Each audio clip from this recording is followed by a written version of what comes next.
oh, hey, baby. I just can't. Whereas without the headphones, I'm just regular. All right, ready? Already. Good to see you. Hey. What's happening? Joe. I'm excited to talk to you. I'm excited to talk to you about a bunch of things, but I've been paying attention to all the Webb telescope stuff. Oh, my gosh. Fascinating. It's all that. Could you please explain the difference in the ability of the capabilities of this telescope versus what we've had previously? Yeah, so first of all, it's all that. And the excitement was in part because so much could have gone wrong with this thing. And the fact that nothing went wrong, we were ecstatic. Could you explain how complicated it is to get something like that? Yeah, so one of the great challenges that we face is how do you put a telescope in orbit that's bigger than the rocket that's going to launch it? Is that even possible? And the Hubble telescope, do you know what set the size of that? 94-inch diameter mirror. That's the biggest mirror you could fit in the payload of the space shuttle. Oh. That's what set the size of that telescope. Big as it was, we would have made it bigger if the space shuttle were bigger. Now, I don't know if you've seen the Hubble telescope. There's a replica of it at the Air and Space Museum. Let's look at a photo of it. And it's there hanging from the ceiling, but if you want to know how, it's about the size of a Greyhound bus. So the space shuttle deployed a Greyhound bus into orbit, which is the Hubble Space Telescope. And the value of the Hubble was that you could update it with servicing missions, and it was serviced many times. And as a result, it lived within our culture for 3 decades. There are people who came of age only ever knowing the majesty of the universe as delivered to you by the Hubble telescope. 30 years worth of this. Think about it. Most other telescopes, they put into orbit and they have a 5-year mission and then they come down. So they don't have a chance to get inside you, to become something that you you got a nice visual there. So that's the Hubble telescope on the left, which every year I post a tweet at the end of the Stanley Cup, and I say, the Stanley Cup and the Hubble telescope had the same designer. Really? No, I'm just kidding. No, just look at the thing. Oh. It looks like the Stanley Cup. A little bit. Just a lot. I wouldn't confuse the two if they were in a room together. So here's the thing. So notice the Hubble telescope, its diameter is the spherical shape that fits in the spherical payload of the space shuttle. So now we want to put a bigger telescope into orbit. How do you do that? And so this is where you need engineers, clever engineers. We say, here's a rocket, one of the most powerful rockets we can use, but the fairing, that's the place where you hold the payload, can only be so big. And they say, all right, why don't we fold the telescope?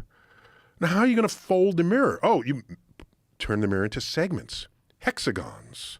Hexagons, one of only 3 shapes that can tile a surface: a square, a triangle, and a hexagon. No other shape can do this. So, well, you can have other irregular shapes that can match up. You can tessellate, what it's called. But if you have what's called a regular polygon, so here in the image there, what you can see is all of the mirror segments. Those fold into a narrow structure along with the unfurling solar panels as well as the heat shields. Notice it was made at Northrop Grumman. By the way, Grumman has a long history in helping NASA put stuff in space. The LEM, Lunar Excursion Module, remember that? The thing that landed on the moon? That was designed and built in Bethpage, Long Island at Grumman Aerospace. And so this is, and you go to Bethpage today, people still stand tall because they had aunts and uncles who worked on that project. Space is a force of nature unto itself in our sense of pride, in our sense of achievement, and our sense of what operates on civilization to take us into the future, lest we continue to regress and move back into the cave, which we came. There it is, all folded up in the image that we now see for those who are watching this. And you slip that into a fairing, and then you launch it 1,000,000 miles from Earth, opposite the sun from Earth. And it unfurls like petals of a flower. Is there an animation of how that Oh, yeah. goes down? Yeah, they have slow-mo animation. Sure, he can find it. And it's the deployment, how it deployed as it was on its way to its location, which is one of the Lagrangian points in orbit. For every 2 objects that orbit each other, there are 5 Lagrangian points. So here we are unfolding. So there we have solar panels coming out the side, and there's the communication antenna, and it has a unique set of baffles that shield it from sunlight so that the mirror and the detector can be very, very cold because it's specially tuned to observe infrared that comes to us from space. And infrared, as you may know, we normally associate it with heat. Well, how am I going to detect something that's very, very cold in space if my detector is hotter than what I'm trying to detect? You can't, there's no way to see something that is warmer than the temperature of your detector. So your detector has to be very cold, extremely cold. So these are the baffles, and there are many, many layers. So that when sunlight hits one layer, that layer absorbs it and re-radiates it in both directions, forward and back. So there's less that goes to the next layer. So then the next layer re-radiates it, and by the time it gets to the 4th layer, hardly anything goes towards the telescope. And so it's insulated, and it drops to deep space cold temperatures. And it's literally where the sun don't shine right now. So the solar panels are getting this solar energy from the bottom. Yeah, because that's the direction the sun is, correct? So it radiates off the bottom, and those are the things that protect it. And you see how all those layers all the layers, fan out. yeah. Amazing. And it's specifically tuned for the infrared part of the spectrum. You remember the spectrum. So you have like visible light, right? Roy G. Biv, right? If you want to remember it. Red, orange, yellow, green, blue, indigo, violet. Those are the parts of the spectrum we can see. But there's light outside of this. There's like beyond the violet, there's ultraviolet. That's how you get that. And below the red is infrared, not visible to the human eye. By the way, insects can see ultraviolet. We can't. That's why bug zappers work. You put a UV light in a bug zapper, the bugs say, "Oh my gosh, I love ultraviolet," and then they get zapped. And we're old enough to remember before there were bug zappers, you'd had a picnic bulb for twilight picnics, and it's like a yellow bulb, kind of yellow amber bulb. It was a bug bulb. It was sold as bug bulbs. It's not that they repelled bugs, it's that the bugs couldn't even see it because their whole vision is shifted towards the ultraviolet, and it leaves out the deep red. Yeah, so that's evidence we're smarter than bugs. That's one piece. Luckily, that's one piece of evidence that we're smarter than bugs. So just to bring that to a closure, the earliest forming galaxies in the universe radiated a lot of ultraviolet. So you might say, well, let's get an ultraviolet telescope. No, because 14 billion years later, the expansion of the universe has redshifted the ultraviolet into the infrared. So if you want to see the birth of galaxies, you got to know what they look like in the here and the now. And in the here and the now, it's in the infrared. So this is a telescope specifically tuned to see galaxies born at the edge of the universe. And infrared also allows you to see deep into gas clouds. now when they're showing you an image like So right here, this is the pillars of creation, which were so named at the time Hubble first attempted this. We were gaga over the Hubble image of this. And now, like the JWST, oh my gosh. For those who are more prone to religion, some have called this the hand of God. Because if you look at the pillars, you can kind of picture like a thumb and fingers, yeah. So, but regardless, this is nearby. This is the telescope peering deep into gas clouds that otherwise would enshroud what's going on. And you get to see stars being born, planets being born. And so what's remarkable about JWST is that to be tuned for the edge of the universe and the birth of galaxies is the same properties you would want to see the birth of stars. a star is born right in front of your nose that would otherwise be cloaked by gas. And infrared penetrates those clouds and enables you to see it as though the cloud isn't even there. And you already know this because if you're driving through fog, okay, you put on your fog lights. The fog lights are not blue. They're like reddish, amber, okay? That improves your ability to see through the fog. If we could see infrared, that's the kind of light you'd use, then you wouldn't even know the fog was there. That's why self-driving cars will be amazing. It won't matter if it's foggy. They'll be able to see everything. Just give them infrared sensors. The fog is irrelevant. They can drive 100 miles an hour in dense fog, and all the cars will see each other. And they want to change lanes. They tell other cars, I'm going to change lanes. They'll part for them, open up, and we won't get 40,000 deaths a year, as we currently do, from automobile accidents. Now, how much bigger is this telescope? So, so you want to think about collecting area, and I forgot the exact number, something like 8 times around there, more powerful in the sense of it can see things 8 times dimmer. There you go. So that's wow. It's about 2.5 squared. It's about 8 times the area.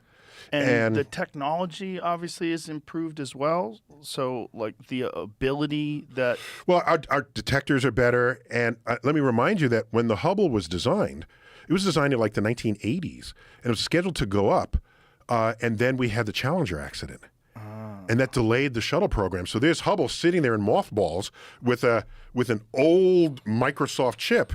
And by the time it launched, it was already not as fast as it could have been. And so the very first servicing mission swapped all that out and put in better methods and tools for measuring what it is we always needed it to do. So one sad part about this is that it's not serviceable. We have no access to that point in space 1 million miles from the moon.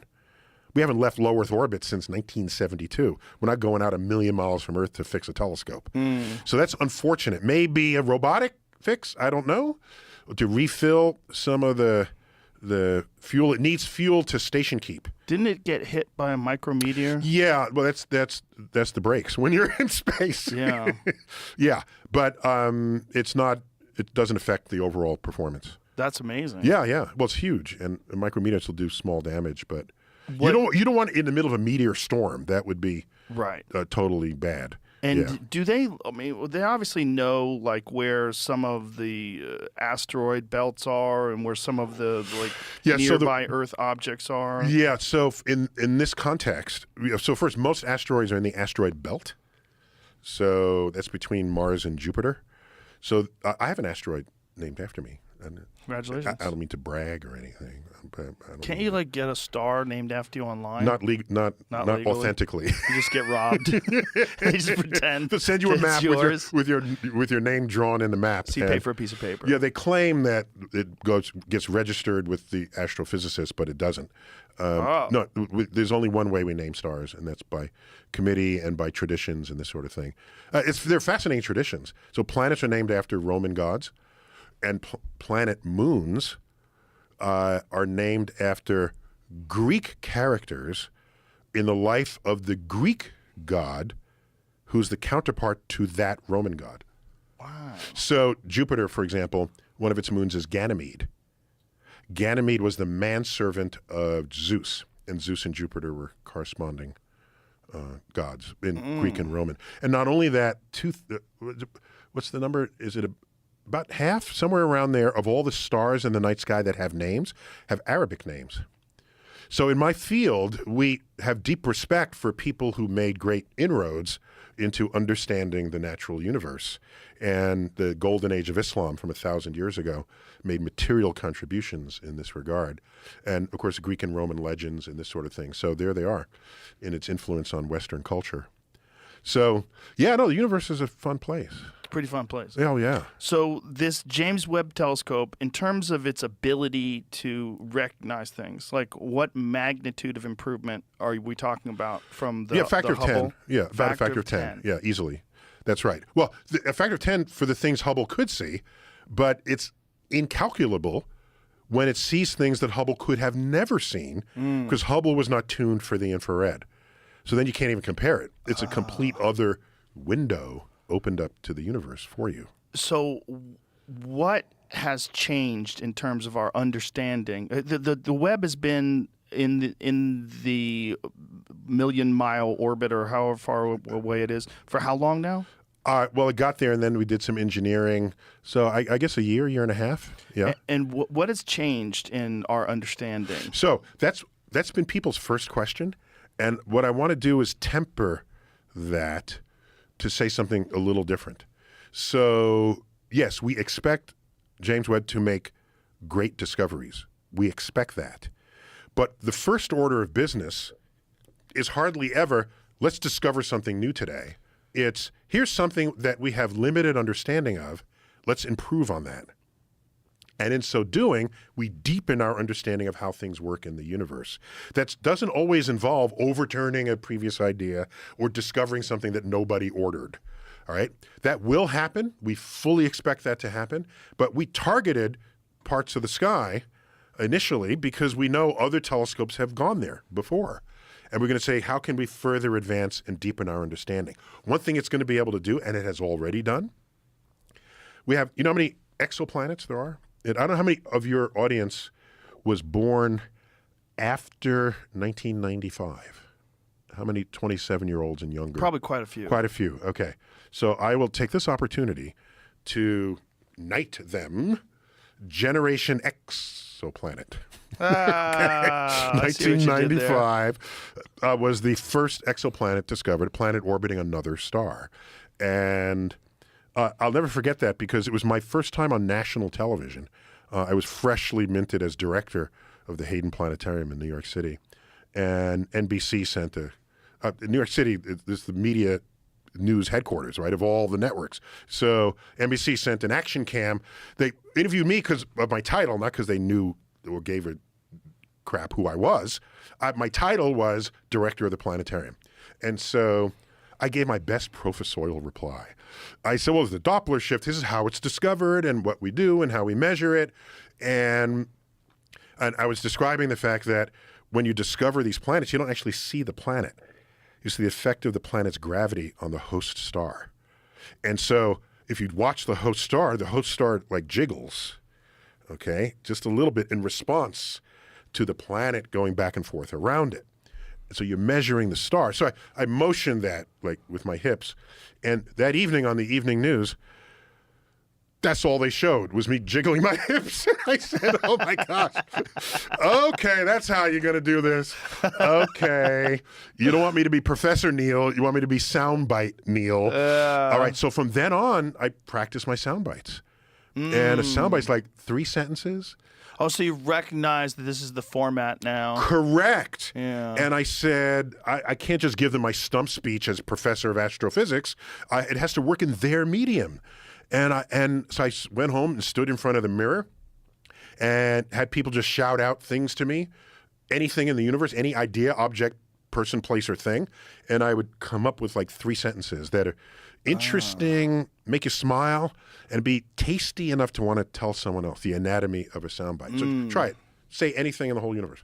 How do we know how... No, just one word. Just say anything. The Big Bang.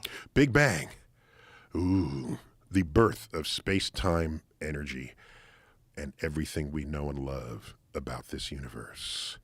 It occurred 14 billion years ago, and we have no idea what happened before it. And we're still expanding, as we will forever. I read an article. That's my soundbite for the Big Bang. It's a good soundbite. Yeah. I read an article about the Webb telescope, and what they were taking into consideration is the possibility that the Big Bang may be incorrect, and that the universe might be larger and older than we think. So, I hesitate to ask what pages on the internet you hang out on.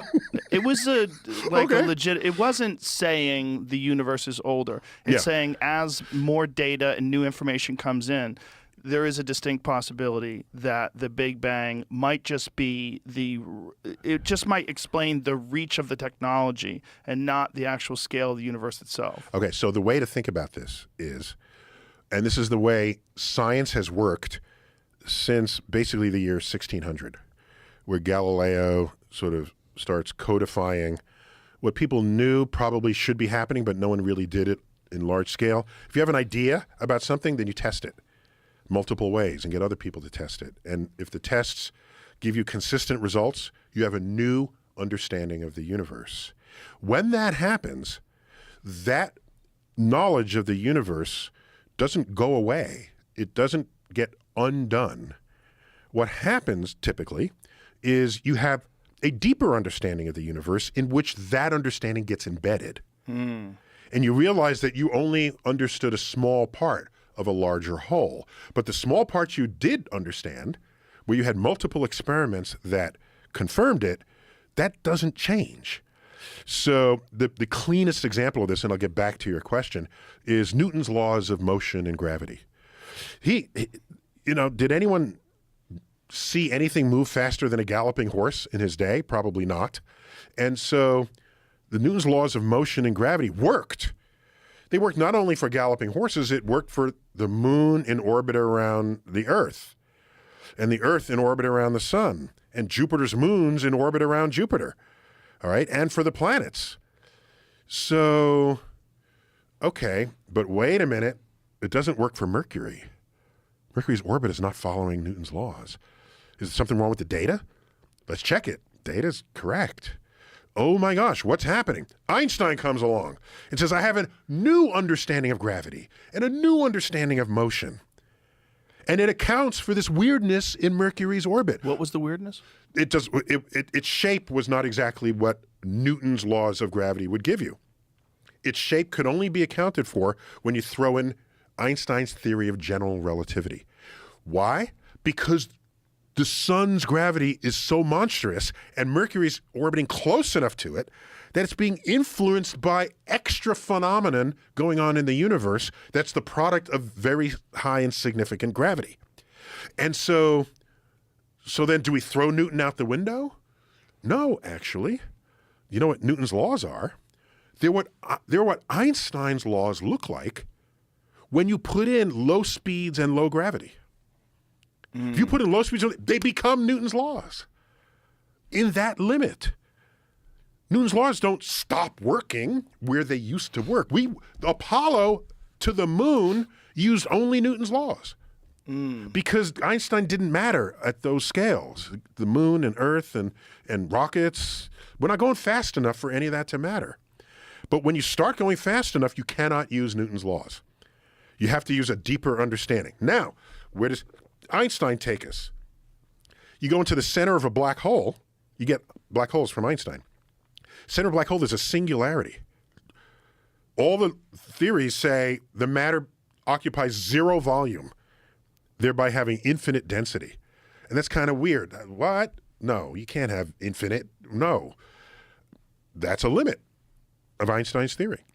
That's where it breaks down. Some have joked that's where God divides by zero. Remember in math class, you can't divide by zero. Right. It's not defined or not allowed. So in Einstein's equations, we're dividing by zero at the singularity.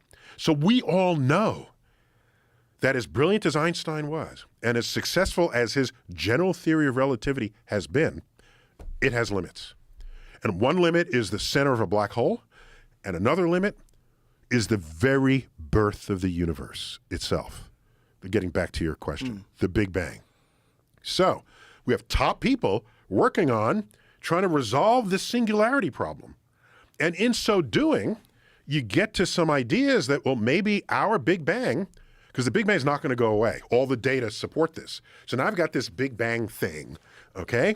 And, well, is this embedded in something bigger? Ooh. So when you put like quantum physics and general relativity and you try to come up with some bigger understanding, deeper understanding, string theorists have been all into this, you get a multiverse. We didn't pull that out of our ass. That came out of the equations. So how old is the multiverse? I don't know. It's definitely older than our universe because it birthed our universe and it births other universes and it births, the way the equations drive it, an infinity of universes. This is the idea that maybe there's a version of us in another Yeah. where I'm bald and you got the afro but everything else is the same. And also a version where everything's the same. Where everything would be the same, yes. Everything you've ever said has been said before exactly in the same order. Correct. There's no reason to presume that everything in this universe isn't or hasn't already played out in the exact way in another one of these infinite universes. And in an infinite number of different ways. Correct. And so that is what comes out of the equations. So that makes the Big Bang a kind of a small part of a much larger whole. And so, yeah, we're ready for that. But the fact that the universe had a beginning 14 billion years ago, and there's the cosmic microwave background, all of these features are intact. They're not going to all of a sudden not apply.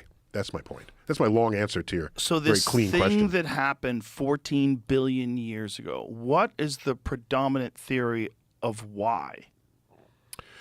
So this multiverse concept gives us a reason why. Okay? So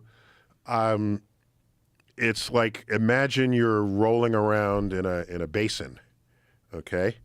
And you're stable there, you're just fine, but then something kicks you out of the basin and you didn't know that there's a huge hill to roll down after you come out of that basin.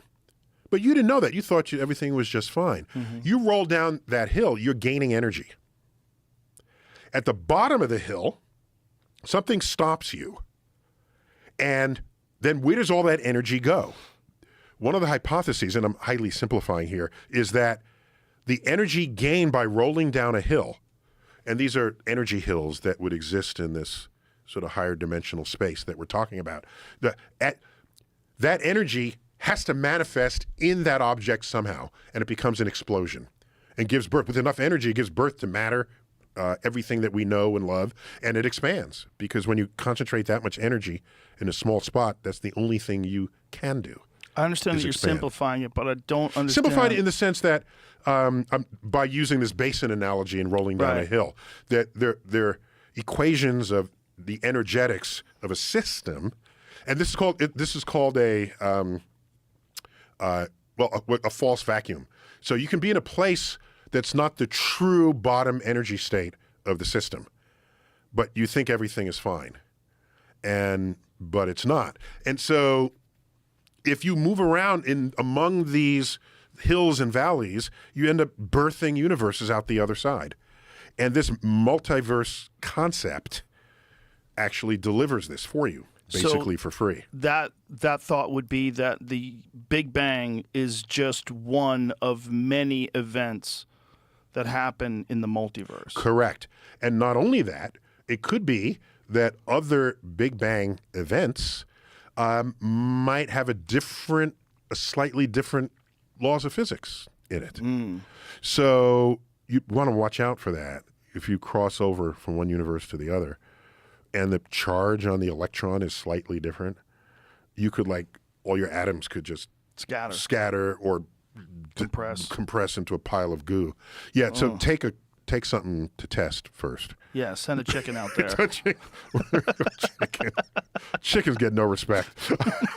Whatever happened to guinea pigs? Well, guinea pigs are cute. They have fur. They're cute and furry. Yeah. Oh my gosh. Chickens are way easier to just send to space. I spent a whole section in this book talking about people who love animals and want to care for them and don't want to eat them. But they only love ones that are cuddly. You for make sure. a plush toy out of it. My agent said that. She knows I hunt. She's like, you should hunt pigs because they're ugly. Ah! I'm like, how dare you? First of all, domesticated pigs are adorable. They are, in fact. Yeah, domesticated dogs are ugly too because they're desperate. In fact, I have I have a voice cameo of a pig in a Disney XD cartoon called Gravity Falls. It's a farmhouse, and there's a pig that lives with everybody. And the pig eats some slop that the kids are told makes you smarter. And so they bought it at a fair or something. So they went to sleep putting the slop on their forehead, thinking it would get into their head and make them smart. But the pig sees it on their forehead and licks it off of their forehead. And then overnight, the pig becomes a supreme genius, builds an atom smasher, builds a voice translator, and while the pig is smart, I'm its voice. It's that's hilarious. it's cute. It's a cute. And so, but what was I talking about before? Big Bang, multiverses, different laws of physics. Yeah, slightly different laws of physics are a fascinating prospect. How that they might vary and how you might want to avoid it. Oh, what I was talking about, if you want to save animals, I've never seen anyone say, save the leeches. No, no one cares about bugs. Save the ticks. In particular, parasites. Save the mosquitoes. Mosquitoes, the biggest enemy of humans, as big an enemy as we are to each other through warfare in the history of civilization, the greatest enemy to human life has been the mosquito. Responsible for more than 1 billion human deaths in the history of civilization. And so here we have mosquitoes, ticks, tapeworms, go down the list. And you can ask, if you're really into animals and don't want to kill them, if you heard that ticks were endangered, would you start a movement to protect ticks? Would you do that? And if you would, more power to you. But I'm thinking you're not. Why would you if you know about Lyme disease? This is my point. Yeah, or... This is my point. I mean, by the way, the Lyme virus wants to live too, right? These are all creatures on God's green earth, right? And so you end up being a species bigot. That's in the chapter Meatarians and Vegetarians. There's the philosophies that each of those camps will embrace. And the question is, how thoroughly thought through are those philosophies? Like in one example, let's say you don't want to kill animals, but you have a humane mousetrap in your basement. Okay, why not? You don't want to snap the neck of the mouse. That's cruel. You like animals, right? So you save the mouse. You got to check on it every few days because they dry out quickly if you trap it. So what do you do when you catch it? What do they do? Release it back into the wild, guaranteeing the mouse gets eaten whole by an owl or pecked apart by all manner of woodland predators between 9 and 18 months of its life. So the safest thing to do with your mouse is to leave it in your basement. If you really care about animal life and the mouse managed to get into your basement, leave it there. It'll live up to 6 years in your basement. I lived in Colorado for a while next to an ashram, and I was visiting the ashram and talking to the woman who runs it, and she sprayed Raid all over these ants. And I go, "What are you doing?"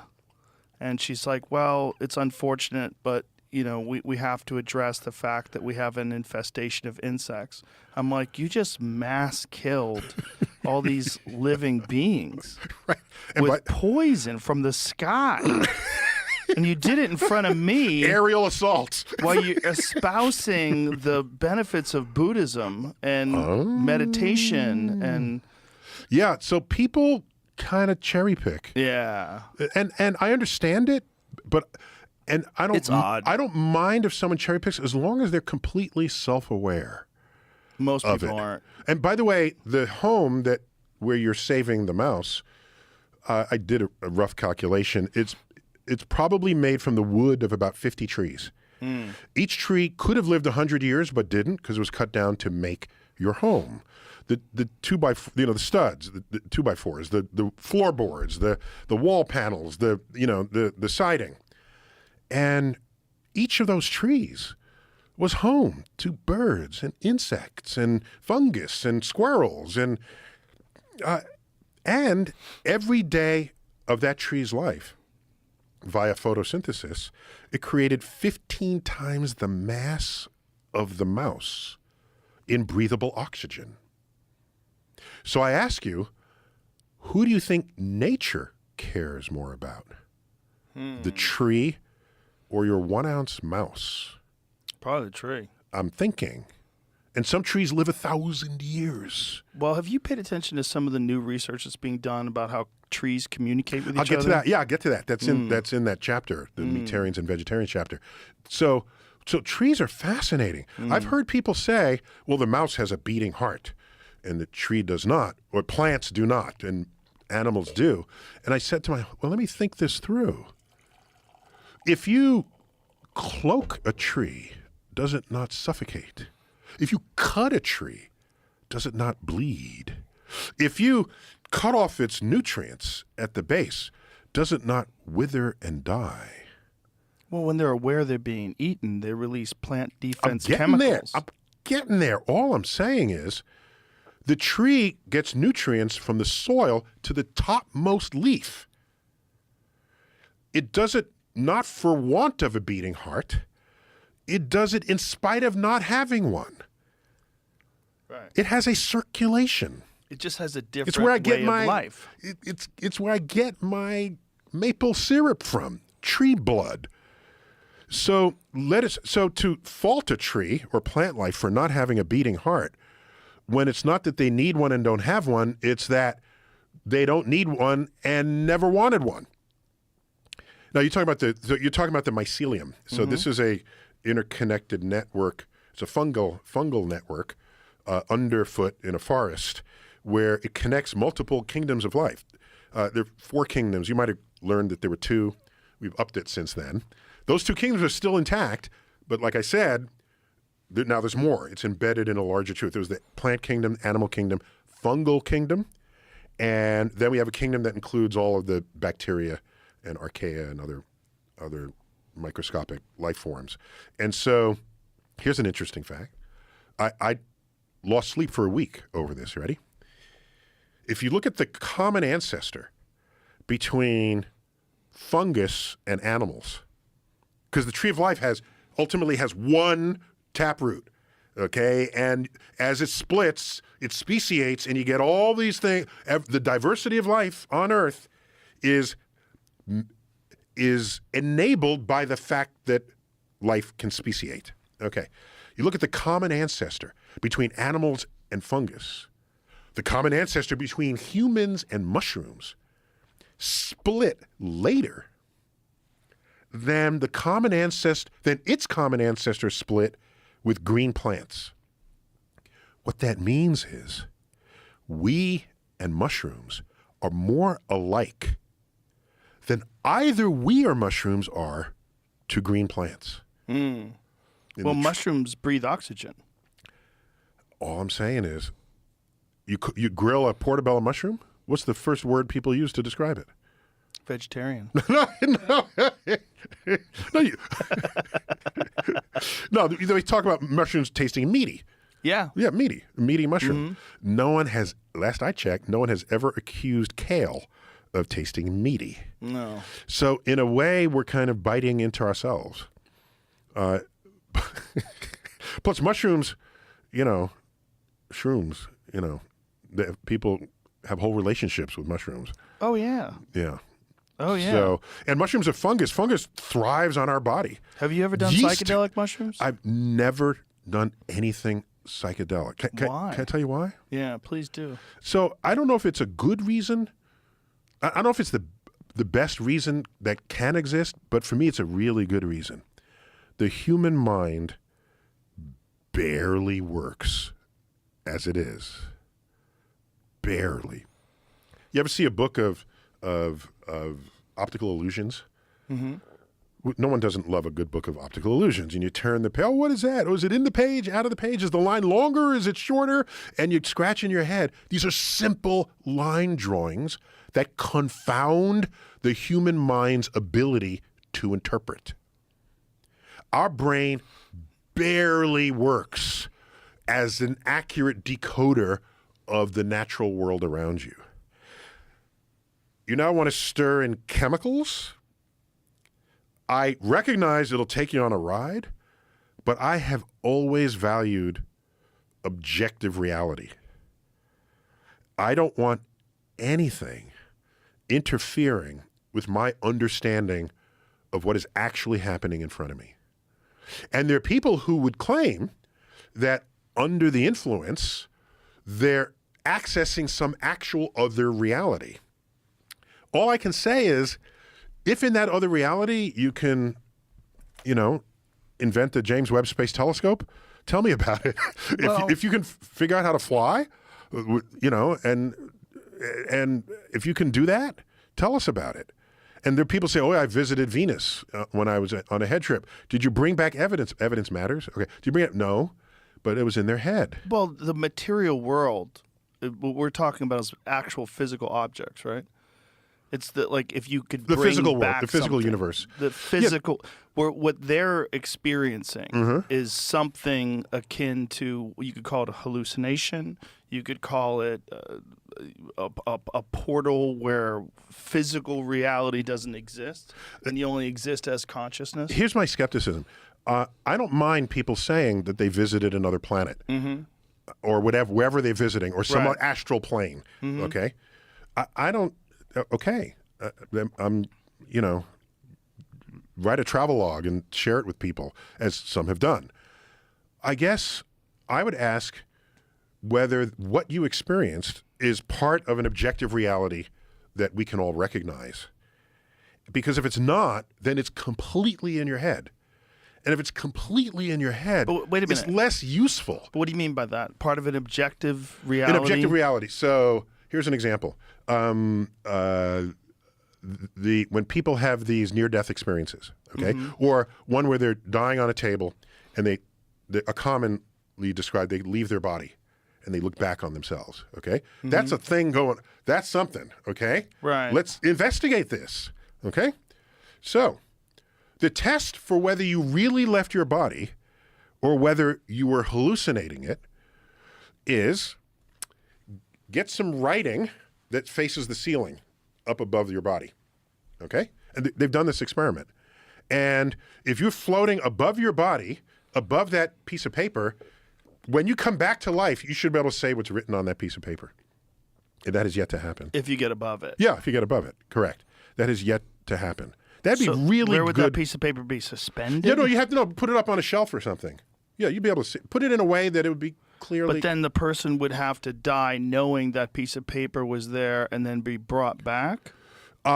Possibly, yeah, I mean So you'd have to tell them, hey, I know you're going to die. You're going to die. We're gonna if you come back, Yeah. I have a piece of paper up here. That Go seems read like from it.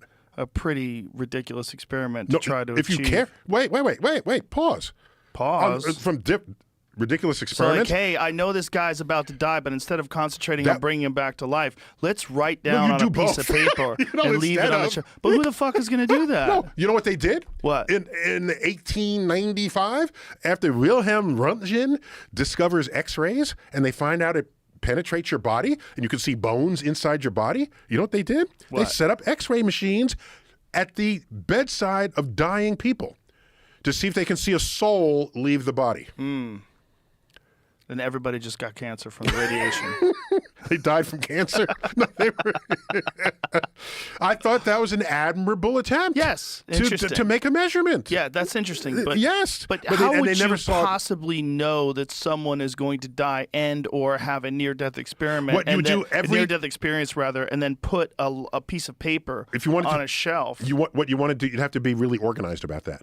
Yeah. And if you want to do this en masse, You'd have to just like have shelves in have every shelves bedroom. in every room every where ER. every ER, correct? Or yeah. How often does that happen where people have above their body experiences? It's very where they frequently leave their body? reported. Very frequently? Oh yeah. I'm just saying that the brain is capable of so much extraordinary thought within itself Of course. that what I care about for the world is what is objectively true. And what's objectively true can be verified by multiple people. And if it's only true within your head, it's not useful, is all I'm saying. How could it not be useful if To it's other useful people. to you? Oh, And yeah. if useful I don't- to not you, useful to other but people. hold on, Other if it's people. useful to you, and then that usefulness to you actually manifests itself in something that gets created because of this experience, like Kerry Mullis created the PCR method because he had an acid trip, and during the acid trip came up with this idea. So what we'd have to ask is, how frequent is that? So you get everybody who takes trips of any kind, be it mushrooms or acid, or and look at the body of their new thoughts that have come from them. for them having, when they credit it, okay? And Carl Sagan was a big pothead, Yes. okay? And highly productive scientist. So, so the question is, does it give you some insight which when you were not under the influence, gets you closer to an objective reality? That's an interesting question. Carl Sagan actually believed that there was, the way he described, what was his description, the way he described it? But he said he believed that there are thoughts that were only available that were when you were under the influence of marijuana. That is certainly the case for any drug, right? So but he felt like those thoughts were beneficial. well, I can ask, are those thoughts more connected to reality than if you were not so influenced? But if so you- here's, I did an experiment with myself. Okay. Okay. When I first started writing in graduate school, I had a monthly column. I you know, there's that stereotype of Hemingway with a drink, you know, and they're writing, and that's their creative moment. I said, I don't really like hard liquor, but I like wine. So I said, let me get a bottle of wine and drink wine while I write. And I said, yeah, this is good. This is good. And I'm doing it. And then I did it without wine. This is an experiment I conducted on myself. And it was not as fun composing without the influence of just some, you know, a smooth, sort of low level sort of wine buzz. But I looked at the two, there was no contest. My completely sober writing was vastly better than what I was writing under the influence of several glasses of what wine, kind even of- though I believed it was really good. But hold on a second. Yeah. What kind of writing are you talking about? If you're talking about fiction, No, prose. okay. Prose. But One I of like the greatest examples of fiction being enhanced rather by under the influence of drugs and chemicals is Stephen King. If you go and read Stephen King's early work versus the stuff after he got sober, and I'm a gigantic Stephen King fan. was it just alcohol in his case, or were there other Cocaine. drugs? Oh, other drugs too. A lot of Yeah. cocaine, a lot of alcohol, cigarettes, a lot of cigarettes. It was way better. It's vastly superior, darker, deeper, stranger, day. more bizarre, more shocking. In the day, you're saying. In the day. Read it yeah. today. Read Carrie No, today. I meant you're saying what he created in the day under that influence Yes, was way. the stuff yeah. under the influence, the stuff he created Carrie under the is influence. deeply dark. It's oh my so gosh. dark. Oh yeah, yeah. It's so dark. Wait, so when was is Shawshank? Pet Cemetery. They're almost When all was of Shawshank them. Redemption? Was I that? think all of them were when he was fucked up. He wrote some good stuff after he was fucked up, but like Cujo, he doesn't even remember writing it. And Okay, it's so fantastic. So, is this something you would recommend for creative I people? recommended Stephen King. Get back on coke, sir. Stay off Twitter. Get back on coke. I'm kidding. So what? My But- one but little experiment no, with no, glasses of wine. Yeah, that's not enough. That experiment's not enough. Like Mm-hmm. I personally feel that under the influence of marijuana, I come up with some of my best ideas for comedy, for stand-up comedy writing. I do the George Mm-hmm. I hear you got a Carlin new show method. ready to drop. I'm Yes, looking forward to sir. that. I love your work, by the way. Thank you very much. Thank Yeah. you. I do the George Carlin method. I write sober and then I punch it up high. Okay. And sometimes As I just opposed write to the high. opposite. Yeah, Well, interesting. George Carlin had a great point. He's like, you should write about things that you're thinking about and things that are like important or things that are on your mind, and then he would like let it sit, and then he would smoke pot and go back to it, and then he would come up all the funny, all the Interesting. ridiculous aspects of it, and he would interject them into there. Yeah. Yeah. So I'm just saying, to the extent I'd like to know how reliable that is. Well, here's the other point that I should say. There's many people that don't do any drugs that write fantastic stuff. And there's many comedians that are completely clean and sober that have done their best work once they got clean and sober. That's true too. Both those things are true. Right. But I think they're tools. And we lost some comedians. I mean, you know, Mitch Hedberg, for example, Yeah, one of my so favorites. Mitch was Yeah. genius, but he Yeah, I was really very loved and his he had a stuff. really bad drug. His Yeah. injectable heroin was my his gosh, thing, which is yeah. one of the worst. But the point is, it's like they're tools. And I used to have a joke about it, like that marijuana is like any other tool. It's like a hammer. You could build a house with a hammer, or you could hit yourself in the dick if you're fucking crazy. And that's the problem with all sorts of things. They need to be managed responsibly, and people need to understand what the effects are, what the dosage is, and that's where science comes Okay, in. here's what I'll do. I still have some writing projects that I'm going to finish. Take mushrooms? No. When I'm done with what I know I wanted to write before I died, Okay. then I will consider this. Then come to daddy. I'll come to Papa. I'll come to Papa. We'll hook and you then up. I'll see if some new creative thing comes out of me at that time. Well, I don't know if new creative things will come out of you, but I think Well, I already got stuff. I mean, thoughts will come out that probably wouldn't exist without them.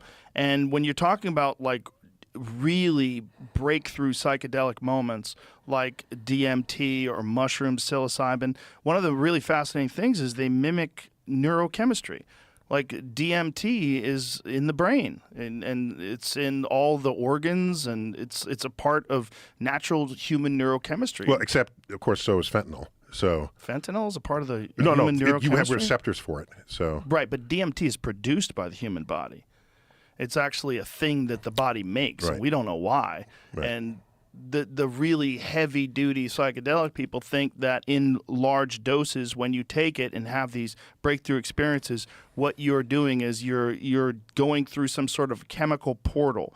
And this chemical portal is only available to people in these near-death experiences under extreme moments of stress where they have like these moments where they go through the tunnel and the bright light and they meet God. I mean, how many of these would I have to see to be convinced that it's a reliable consequence of it? Do it. Yeah, I think it's what this conversation is like talking to a person who's lived in an underground tunnel their whole life, who's dismissing sunlight. They're like, what's the big deal with sunlight? I'm fine down here with light bulbs and you and your sunlight. Oh, yeah, photosynthesis. Woo-hoo. I've got hydroponics. So you're being a very effective drug pusher.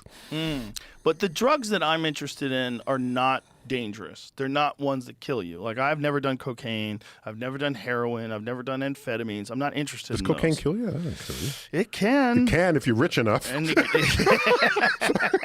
well, it certainly can kill you today because so much of it is laced with fentanyl. Oh, yeah. Which is one of the number one killers of young people, unfortunately, is fentanyl contamination of drugs.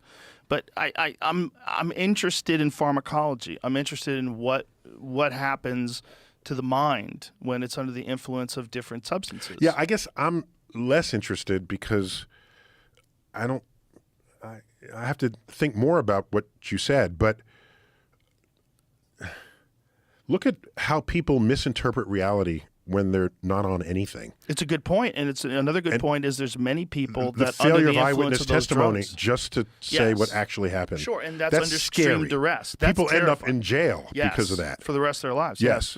Listen, I've had many conversations with people on this podcast about that because I've worked with my friend Josh Dubin, who was originally an ambassador for the Innocence Project and has done a bunch of stuff on his own where he's gotten many people out of jail. An Innocence Project even has to exist in this world is itself a travesty. Well, I'm hoping that with science, there's going to come a time where we can actually read the contents of people's minds. And that this will no longer be, I remember it's an episode this. of Black Mirror. Yes. On that. Yes. Okay. Yes. But I think maybe, yes, that would be interesting. But isn't the problem is that false memories are a real thing? So there are people who believe something, and if you read their mind, you'll just see what it is that they believe. But I wonder if you could sort of back engineer that belief. I wonder if it could get to the point where you could say, oh, you believe this because this is a memory of the way you've described we just do the it memory. Black Mirror style, and you have a chip that records everything that you see. That's probably the future. There's a chapter in here called Law and Order, where I get into the role of science in deciding whether someone is guilty or innocent. And it's the idea that in a courtroom, someone says, I need a witness. This is like in the court of science, that's the last thing you are ever asking for. Yeah. Because we know, the psychologists knew this first. The rest of us, figured it out after the fact that eyewitness testimony is one of the least reliable forms. The third time I was rejected from jury duty. I show up dutifully, okay? And the third time, they said there was a woman who was robbed on the street of her groceries and her purse. And they had the person who she accuses positively identifies and her. And it's a literal he said, she said, okay? we read the particulars of the case. She said he robbed her, the groceries, took it, and then ran off. When the cops found the guy, he was not in possession of anything she said he took. They looked in the area if anything stashed in dumpsters or anything. They didn't find anything. Okay, so that's the state of the case. And the judge reads the particulars and goes to I'm down to the last 15. I'm almost on a jury for the first time. I'm almost there. And said, do you have any? Does anyone have any? Think they would not be able to convict based on the kind of information and evidence that's been presented? And they said, juror 14, whatever you're numbered, right, until you're selected. Said, would you have any problem? I said, yes, I'd have a problem if the only evidence available is eyewitness testimony. Then everything I know about it tells me I should not trust it on the level where you end up putting someone in jail. So I could not convict if that's the only evidence you have. What the judge said next was, are there any other jurors, like juror 14, who needs more than one witness before they would be able to convict? And I said, should I jump in now and say, that's not what I said? What should I do? I think the person in front of me said, Your Honor, that's not what he said. Okay? And I said, oh, thank you. Thank you, Jesus. Right? He said, that's not what he said.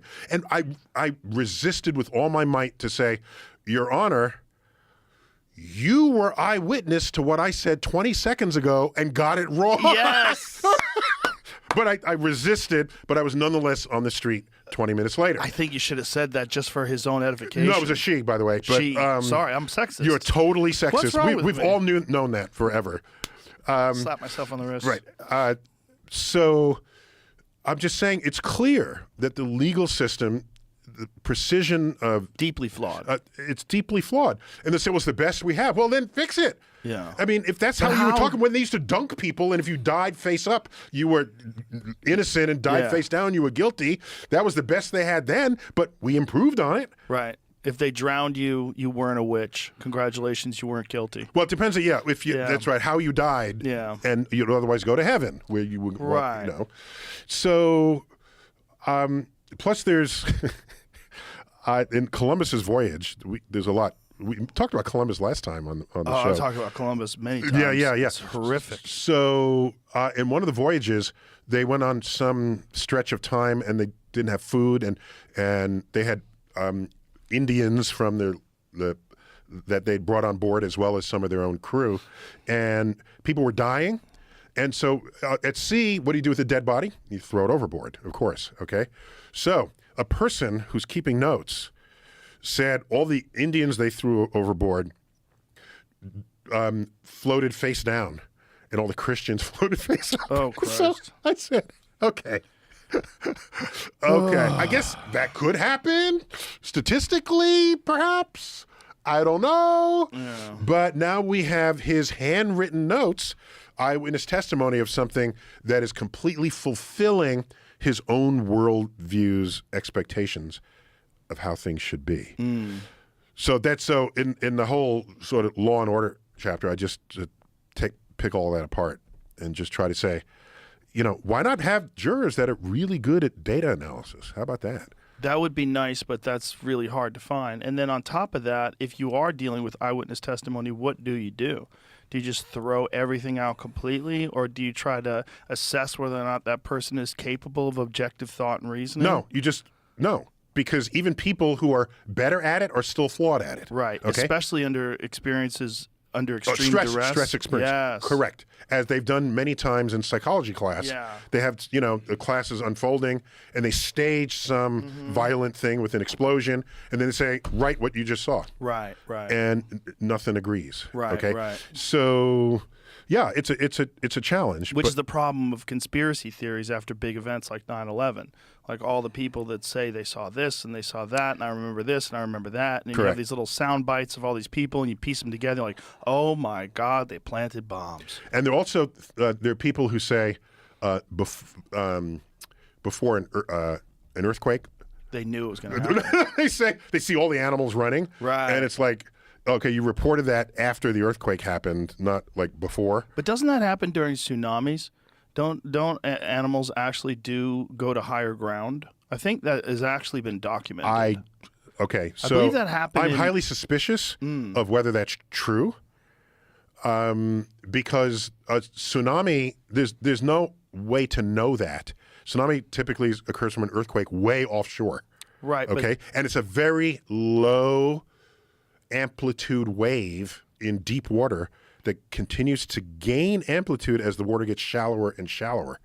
So that's why waves get bigger when they crash on the shores. So as it comes to the shore, so if you're just an animal in the woods, if you're not on the shoreline, there's no way to know that. I think they were talking about animals on islands and animals that do live closer to the shore, and maybe there's an indication because the water pulls back before a tsunami. Sure, I can recognize that. But if you're just an animal somewhere, onshore, away from the coast, I don't really see that. I need to see very good evidence for that, and not just someone's account. Yeah, I don't know if they're talking. This about... is my whole point. Yeah. People have accounts of all kinds of things. Right. Do you know?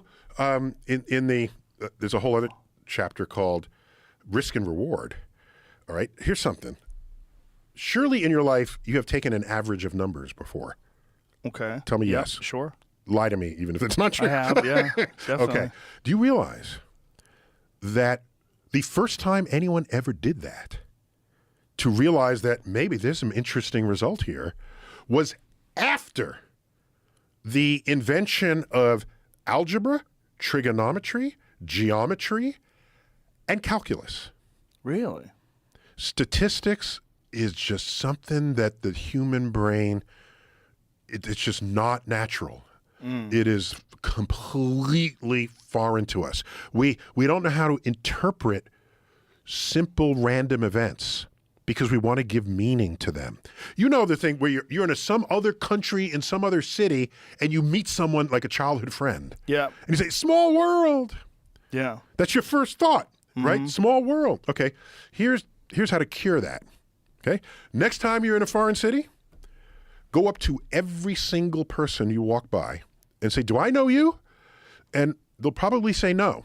I mean, know you personally? They'll know you because you're a dude, but they know you personally? No, just keep doing this. And if they say, no, I don't know you, then say, big world. Just do that.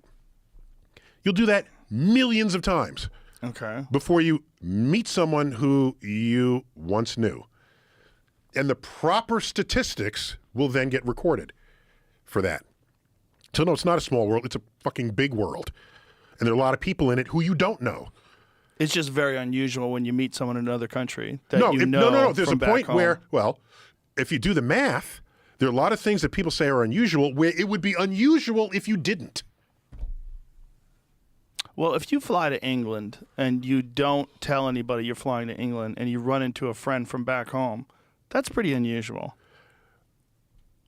Look how often people say that it happens. Well, we live in a strange world now. That's precisely my point. Right. Okay, everybody you know has that story. If you run the statistics on it, it would be odd if you went your life.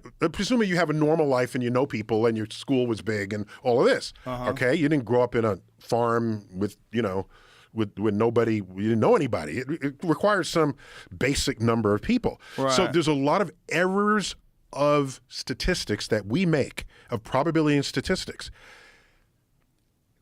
The sad part of it is there's an entire industry that has risen to exploit that fact. And they're called casinos. The fact that you could go to a roulette table and somebody's got a lot of money on 7. I said, why do you have money on 7? It's due. What do you mean it's due? Well, look at the previous rolls because they'll show you the previous rolls. And 7 hasn't appeared in 20 rolls or whatever the number is they put. So it's due. No, it's not due. This is a failure of the human brain to understand and interpret probability and statistics. There are people who are going to roll dice. Okay, if they need a low number, they'll take the dice and gently roll them. So if they need a high number, they'll throw them hard. This is nonsense. This is crazy. But those people are suckers. There's other people I that think do it's- understand statistics, and they kick them out of casinos because they count cards. Only for those that are not purely random, like a roulette table, okay, or dice. Right. You okay? think things like So- blackjack. Yeah, correct. You can tilt the odds in your favor a Right. little bit and be systematic about it. But I'm talking about pure probabilities. The fact that someone thinks that a Right. number is due Right. is itself. Do you realize the American Physical Society? These are my physics peeps. That's our physics society. 1986, they were going to have their annual meeting in San Diego, and there was a hotel snafu. So they had to reschedule. And so Vegas said, we'll take you. The MGM Marina, which became the MGM Grand, we'll take you. 4,000 physicists said, okay. 4,000 physicists had their annual meeting in Las Vegas. And let me tell you, okay, K through 12, is there even a course offered in probability and statistics? You learn reading, writing, and arithmetic, not reading, writing, and probability and statistics, right? It's kind of not there. And if it's there, it's an elective, okay? So, as a scientist, especially as a physical scientist, I take some form of probability and statistics every single year I am in school. Different nuances and how data can be looked at and analyzed and put together and averaged. And the average that I told you about, you add numbers, divide by that, that's one of a dozen kind of ways you can average numbers. There are other ways. You can have a statistically weighted average. It depends on the needs, depends on the situation. Point is, the physicists came to Vegas. 1 week later, there was a news headline, physicists in town, lowest casino take ever. Physicists were told to never return to Vegas. Really? Yes. They were told to never They were return? told. They were told. Well, that might be apocryphal, but it was in the headline. Really? Yeah. So That's funny. So these are people. These are my peeps. This is what we do. A little too smart. We think about. It's not because we took advantage of the craps of the blackjack table. It's because they just simply didn't gamble. Well, I'm the same way. I don't gamble either. I look how big the place is. I'm like, how was this made? By selling tickets to the buffet? I don't think so. Yeah. I don't think Not. so. No, this is made from suckers. Not. Me and my wife went Wait, a one few other months thing. ago. Let's say you're winning. Yeah. In something. You're in the one-armed bandit, and you had a jackpot. What do they do with you? At that point, they see this is happening. What does the house do? They check the machine. No. They check you. No. They give you free drinks. They give you free drinks. Yeah. They got a comely server to come over to Yes. you and say, would you like a free cocktail? Yes. To stir chemicals into your brain Mm-hmm. to disrupt the little bit of objective reality that you're experiencing. Release your at that- inhibitions. You're feeling lucky. Are you feeling lucky, Neil? You're feeling lucky. Yeah. I'm not I don't feel lucky at all at casinos. I feel stupid. Oh, and another thing with the state lotteries, this is all in the risk and reward chapter. State lotteries. Do you know what most of the revenue? It's a state money. It Right. goes into the coffers, Right. tax coffers. Do you know where most of that money is allocated for in most states? No. It goes to education. Oh, that's good. You didn't know that? No, that's yeah, great. It's cool. It's so that makes you feel a little better, like you're helping out your own state Right. when you buy your state lottery. Here's the thing. Part of me wonders. Okay, let me join you in a conspiracy thing here. Okay, right. Okay. It's my conspiracy. Okay. Am I allowed? Yes, Am I please. allowed one per Please do. one per year? I'll give you all the ones you want. I love a good conspiracy. The conspiracy is they have to make sure that the school curriculum does not teach probability and statistics. What? What? Because if they did, Wait a minute. if they did, then no one would play the lottery. So they allocate money to education with a specific No, mandate that I'm you not can't. saying that. I'm not saying that. What are you saying? Yes, I'm saying that. No, Jamie's saying no. He was. It's not like a law. No, but Yeah. I know that. I No, know I'm that, just but saying it's a little suspicious that they the don't very teach those things. knowledge of math that would undermine the ability of the state lottery to make money is not a required part of the math curriculum in kindergarten through 12. So you think, but you don't think that's why, I'm just playing with no, I don't really think that's why. right?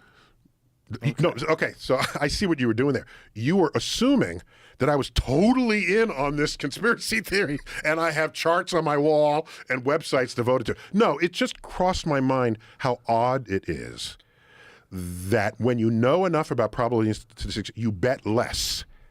And when you bet less, the revenue to the state would drop, and that's the revenue that would go to education.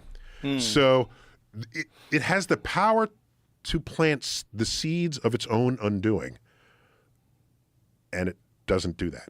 So I'm intrigued by that fact. Just removing ourselves from the conspiracy theory aspect of it, do you think that it would be beneficial to teach probability and statistics to people? Oh my gosh!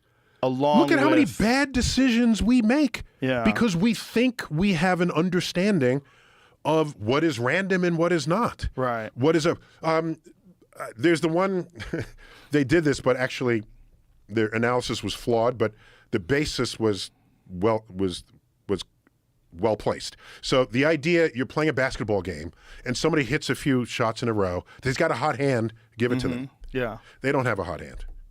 It is the natural consequence. If you're shooting 50% in a game or 40%, yes, and you take, I don't know how many shots, you take 30 shots, you can look at the probability that you'll have multiple shots in a row that are made. And it's very high and it's very real. But do you discount? So it's not something special happening. It is the randomness of the statistics that's happening. Okay, but this is talking about statistics, but from an individual basis. Do you discount the idea that sometimes people feel really good and they have a very good sense of where the ball's going, where they're more loose or relaxed or more practiced, whatever it may be, and they're more accurate because of that? If that's the case, no. So people have good days, all right? Right. Clearly. So this is why that original analysis was slightly flawed. Because a person can have more than what is typical shots in a row. Right. Okay? And for that game, you could look at their data and they would make 60% of the shots instead of 40% of the shots. And if you make 60% of the shots, you then expect 3 in a row here, 6 in a row there, 5 in a row here. In the random expression of having a 60% success rate in a basket, you expect intervals where you make multiple shots in a row. That's my only point. And that could be a good day for you because you're shooting 60%. Right. And I want to recognize that. I'm going to hand you the ball if you're having a good day. Yeah. You can totally have a good day. But at the end of the day, you're not sinking 20 here and none before it. No. In the statistics maintain themselves in the game, unless you get injured or something, of course. So, but my point is, we have such, and I don't want to blame people for this. If it was natural to think statistically about the world, it would have been the first branches of math we would have ever discovered. But it wasn't. It was like 1753. Sounds like a long time ago, but it's 50 years after calculus was invented. After calculus, which is not even taught in school. Not long ago at all, really. Correct. There's a simple paper on the benefits of taking the mean is average, of observations in astronomical data. This is an astronomer did it. First to take a mean. And this is just, so that tells me we are victims of our own brain wiring. And it takes many years to undo that wiring or to see through it so that you are not, and it prevents you from seeing other things, okay? How so? Do you realize last year we lost as many people in the United States to traffic accidents as we did in all the years we fought in Vietnam? Look at the effort we put up as a country beginning maybe 1967, certainly 68, to stop the carnage. And that's just the American deaths, not to mention the millions of deaths of the Vietnamese themselves, North and South. Point is, our reactions to statistics are very different depending on what caused it. Yes. And I'm intrigued by that. I don't have a good understanding of it. Any laws that treat it are going to have to fold in people's emotions. Here's an example. You shoot deer with your bow and arrow. There's a certain number of deer deaths and human deaths by cars hitting deer in the roads, especially in suburban, rural places. Okay? Well, what do you do about this? What are you going to do? Get a truck with a big ass bumper. That's what they do out The here. Joe Rogan solution. That's the Texas solution. You ever see those guys that work on ranchers? Make sure your Ranchers, truck they has have significantly these- more mass than the deer. No, Correct. they have specific bumpers that they build to save people's lives. Right. And, of course, this is what the old locomotives had if there were cattle on the...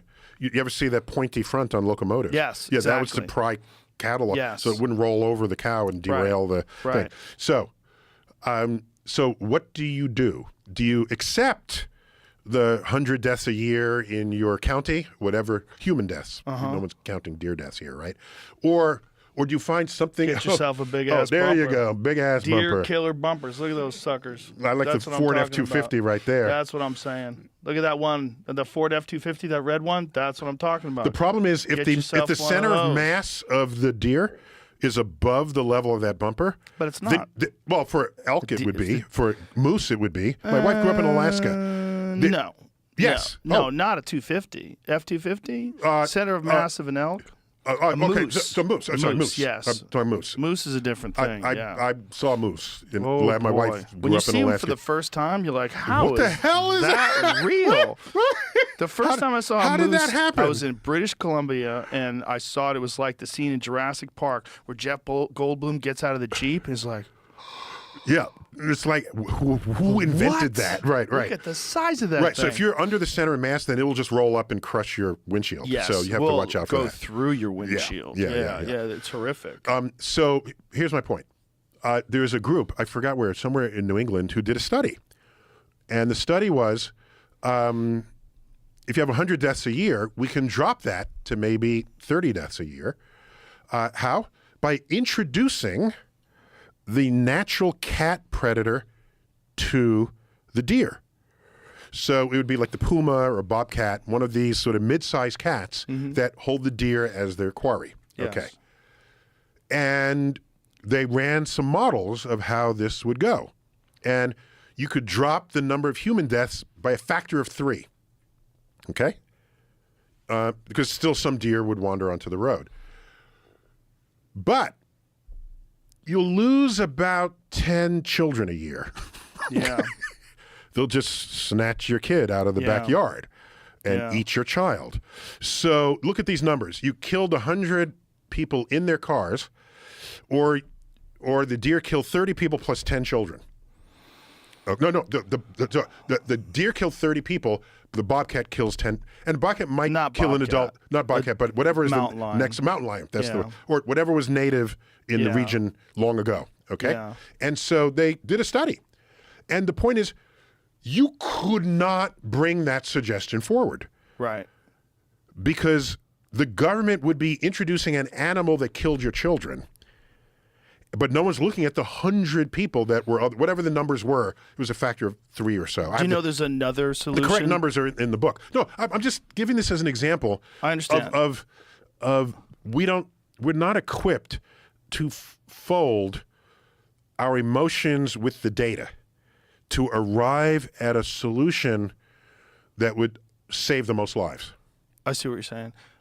There's a technological solution that they've come up with. There's a device that they put at the front of the car that makes a very certain sound that alerts I've heard about that. deer It's right to on the the presence. on the Yeah. edges of the. I've heard about that, but I Yeah. haven't. I read about it like 20 years ago or so. I haven't heard much about it since. I don't know how effective Yeah, it is. it runs. The air going through it makes a kind of a siren effect. Is that what it is? Yeah, that's when I last remembered it. Yeah, well, whatever it is, it develops some sort of a sound that the deer can hear and they avoid it. But they have a problem with headlights. I was in Alaska, and there was a deer and a grizzly bear. Must have been 300 yards away. Way down in the valley, and the deer noticed it, and it was eating, but it was eating very cautiously, always looking to the bear. And I'm saying, if it could notice a bear at 300 yards and be cautious of it, why can't it know a Ford 250 barreling down a road? Because it's not natural. Well, figure it out. I But mean, no, come on, no, it's no, a no, no, mammal. no, It's no, got a that- brain. that takes no. Let me forever. get angry with the deer for a second. And how come we haven't killed all the stupid deer by now? So the ones that are left are the ones that recognize that cars kill them. Because they're all stupid. Okay. They just have really good senses. And I heard They someone have just. senses that are designed to avoid predation. But They they're don't have living with us senses- now. You know, You're right, mi- but they don't. But how long have they mice had and rats headlights? figured out how to coexist with humans. Rats are very intelligent. They figured this out. Okay. Yeah, but deer don't know what to do with headlights in cars. It's a completely unnatural thing. So everyone that doesn't, they die, and the ones that have a little bit of genetic variation that figures it out, they'll survive. Sort of, because then they get horny. The problem with deers, if you look at So the I don't number know of anything about the deaths- sex life of deer. I do. Okay. One of the things that happens. tell me how is you know, The but go on. uptick. Well, the rut. When deer rut is when you hunt them, and one of the things that happens during the rut is they get ridiculous and they just run out into traffic. they can't even control chase themselves. does into the street. That's Okay. oftentimes The male deer does, chase the female deer. because they're just chasing them. The females are just trying to get away, Okay. and they just run out into traffic. That happens. Or the male is trying to chase the female, and all he's got on his mind is got tunnel vision, and they just boom, gets hit by that F-250. Speaking of deer, by the way, my sister drives an F-250. Or is it a 450? Is there a 450? No, she drives a know. 350. Excuse Okay. me. Oh, she has a dually? Yeah, she's got one where the tires can do separate things. Oh, and okay. Up at the side. Yeah. She's serious. She did don't mess with my sister. Okay. Is your sister out there off-roading? What is she doing with that crazy truck? She likes being badass when the All time right. comes. I like the way she thinks. But she doesn't hunt, so is missing half the equation there. So on the subject of deer, in the chapter on gender and identity, so I go there, gender and identity, because it's a very hot topic, and Yeah. and I just apply some rational thinking to it. Do you know about Santa's reindeer? Do you know about them? Sure. I know very much about them. Oh, you do? Yeah. Okay. So do you know that? Caribou. Yes, yeah, caribou, correct. Yeah. And, well, you can domesticate the caribou. And when you do, then both the boys and the girls have antlers.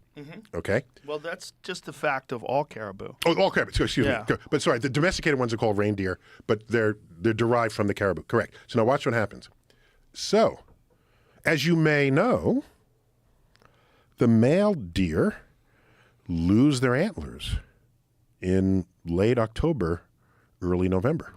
Depending upon where they're Unless you at. castrated them. They don't. They No, you don't lose- castrate them, they'll keep their antlers. Yeah, But it otherwise, they drop their antlers Right. before winter begins. Generally not. No, I They- don't well, agree it with you. depends on the animal, but a lot of them keep it until almost spring, and then they drop and they grow back very quickly. That's nothing of what I've read or learned of this Deer? animal.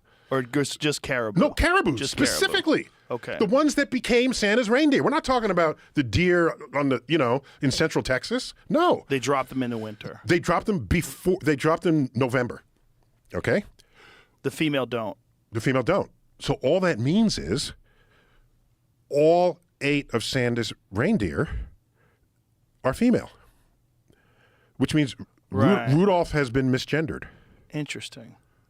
Well, do you know where the myth of Santa's reindeer flying comes from? I think it's from mushrooms, isn't it? Yeah, Amanita muscaria mushroom, which Yeah. looks like Santa Claus. Yeah. That's it. With the red and white And dots. they love those things. They love the Amanita muscaria mushroom to the point where when people are doing mushroom ceremonies and they go outside to urinate, to drink the pee. caribou will knock you over to get to your urine. Yeah, that's If you have crazy. domesticated caribou, they will knock you over to get to the urine because they smell the Amanita muscaria and whatever it's not psilocybin. It has to be such a major.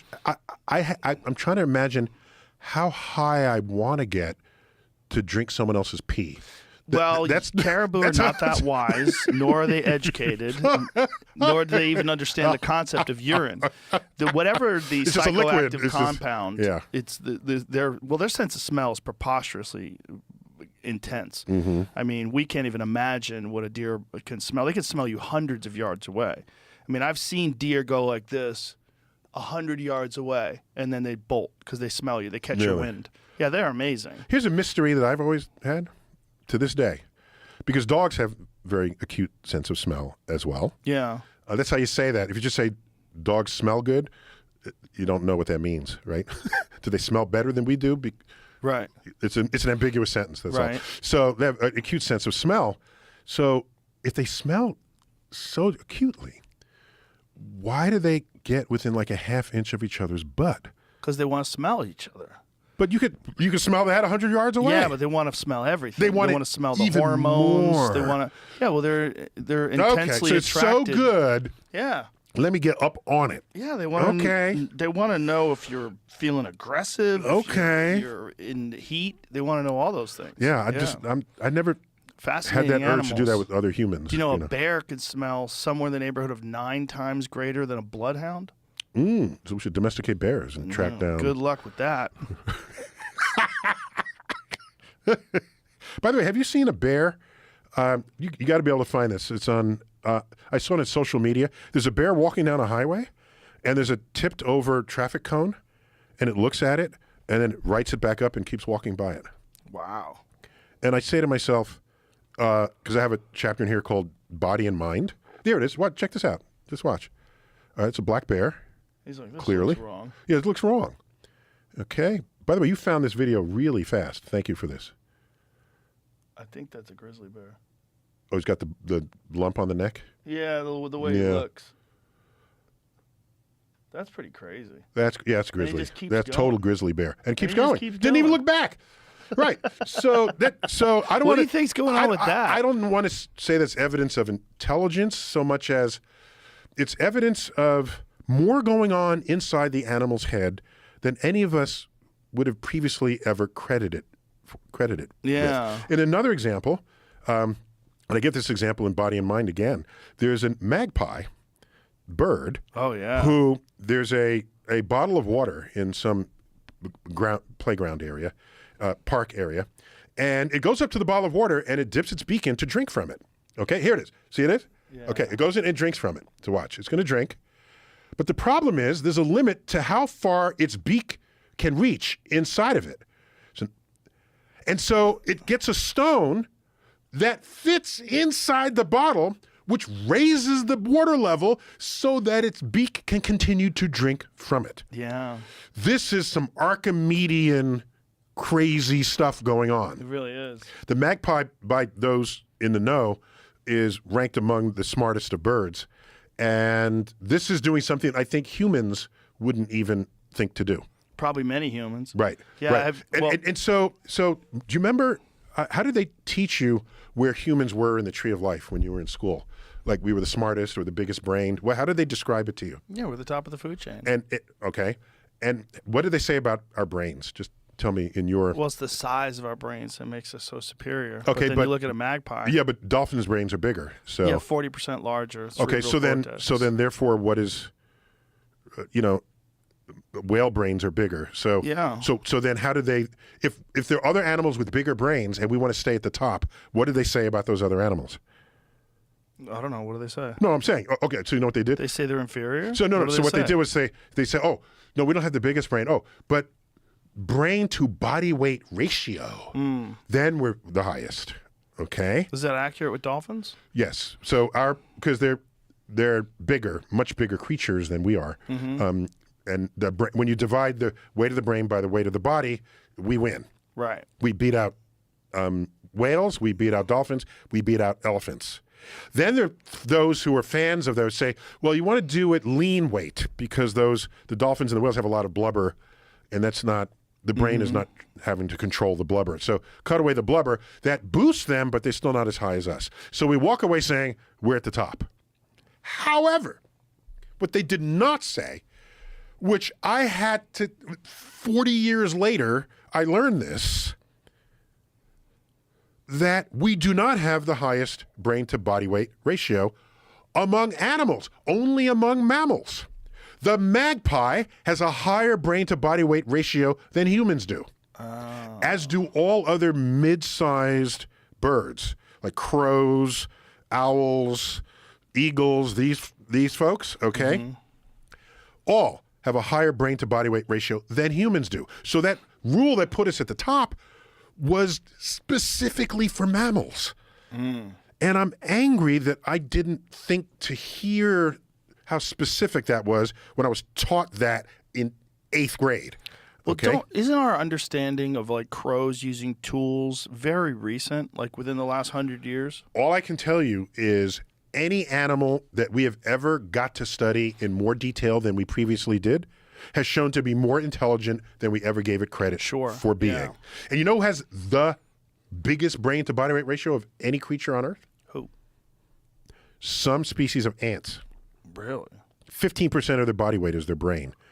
And it's kind of obvious. Some of them, like the whole front section is their head. Right. It's kind of, in retrospect, it's kind of obvious. And ants are very busy doing some complicated things, and we don't know what they're doing. Especially leafcutter ants. They're busy, carpenter ants, leaf-cutting ants, and cross over into termite land. I don't know how big their brains are, but they're busy building stuff. And they work in communication with each other And they somehow. communicate. Yeah. One of my favorite cartoons was 2 dolphins swimming together, and there's a human up, it's like one of these water parks, right? And one dolphin says to the other, speaking of the humans that are up on dry land, they face each other and make noises, but it's not clear they're actually communicating with each other. So I'm just saying, we have Picture of an at ant. that. Remember? close-up of an ant. Yeah, that recently released this image, I think. Yeah. Jesus Christ. So... What a horrific demon that would be. If it was insects large. with so much detail on their bodies. And to say, well, we're at the top. Really? I got one for you. How much at the top are you?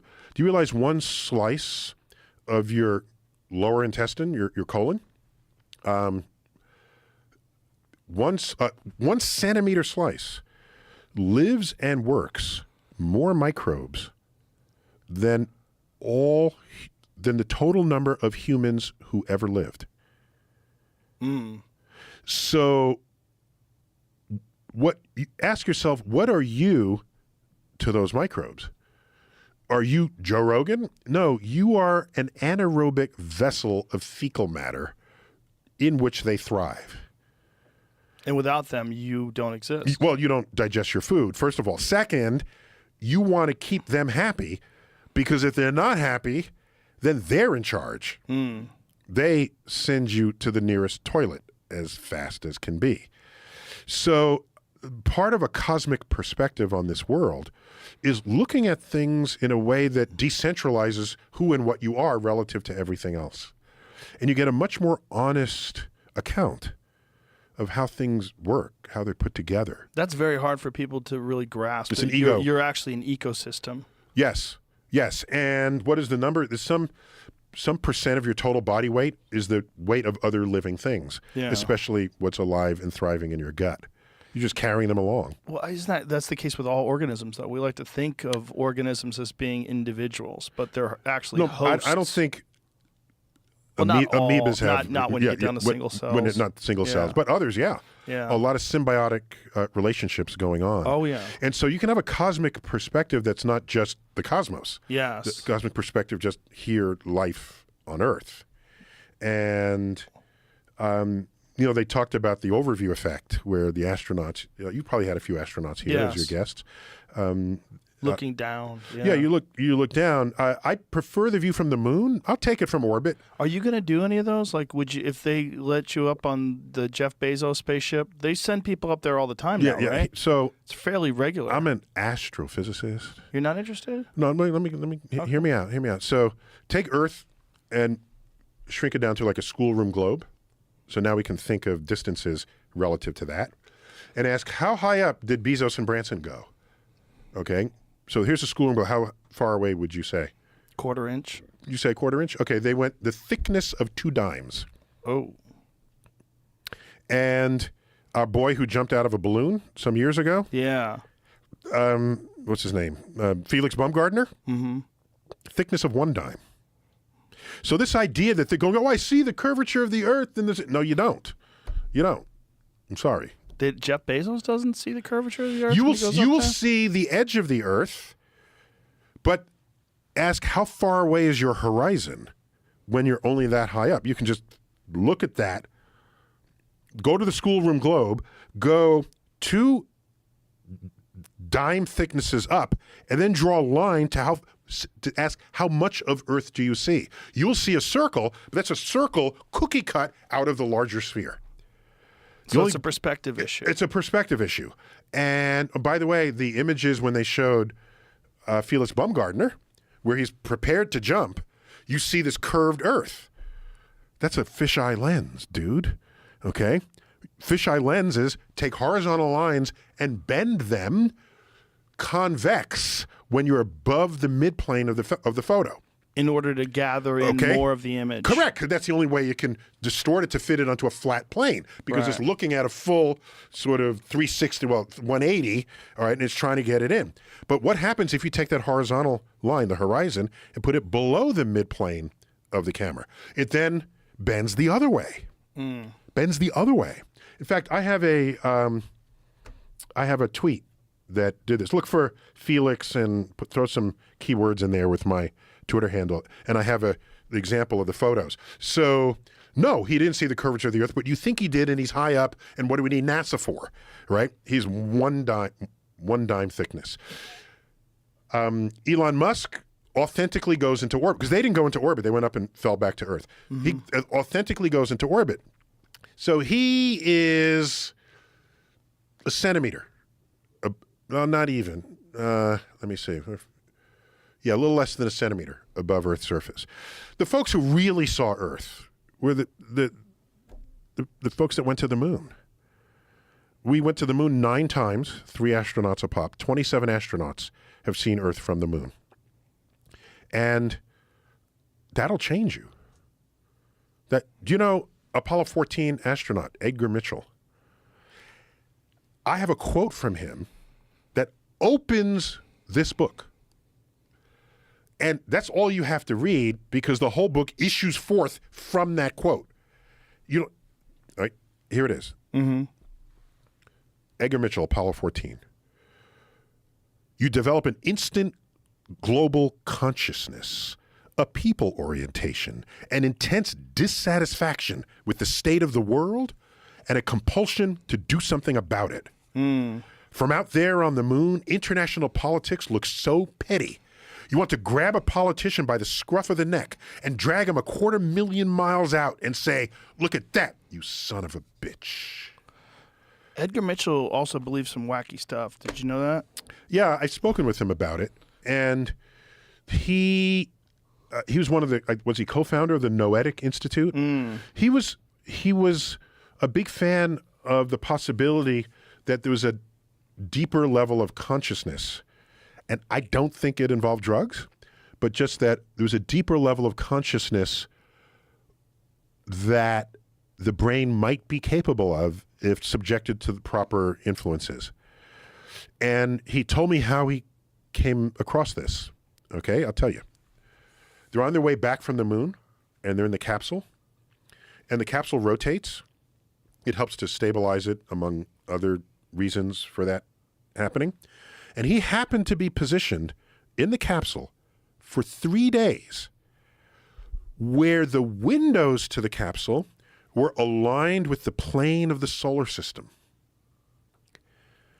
Which means every time the capsule rotated, what came in and out of view was the sun, the moon, Earth, and all the planets. And so he's there for 3 days, watching this drift by. And he felt like he had descended or ascended into a trance state that was beyond what he had ever experienced here on Earth by normal things you encounter just being a human on Earth. And that led him to wonder whether this was an achievable state by some other means, by some other forces that you could emulate here on Earth. And because he experienced that and I didn't, who am I to say? I'm not going to judge that.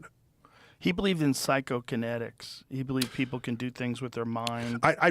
He had a lot of very strange things. I think that the cleanest way to say that is he believed there was much more capacity of our mind than we had previously tapped. Yeah. And that opens up the gates to all these other things. But I was just sharing with you the experiential origins of why he thought that way. Yeah. But the point is that can change you. And in the chapter Earth and Moon, I talk about cosmic perspectives.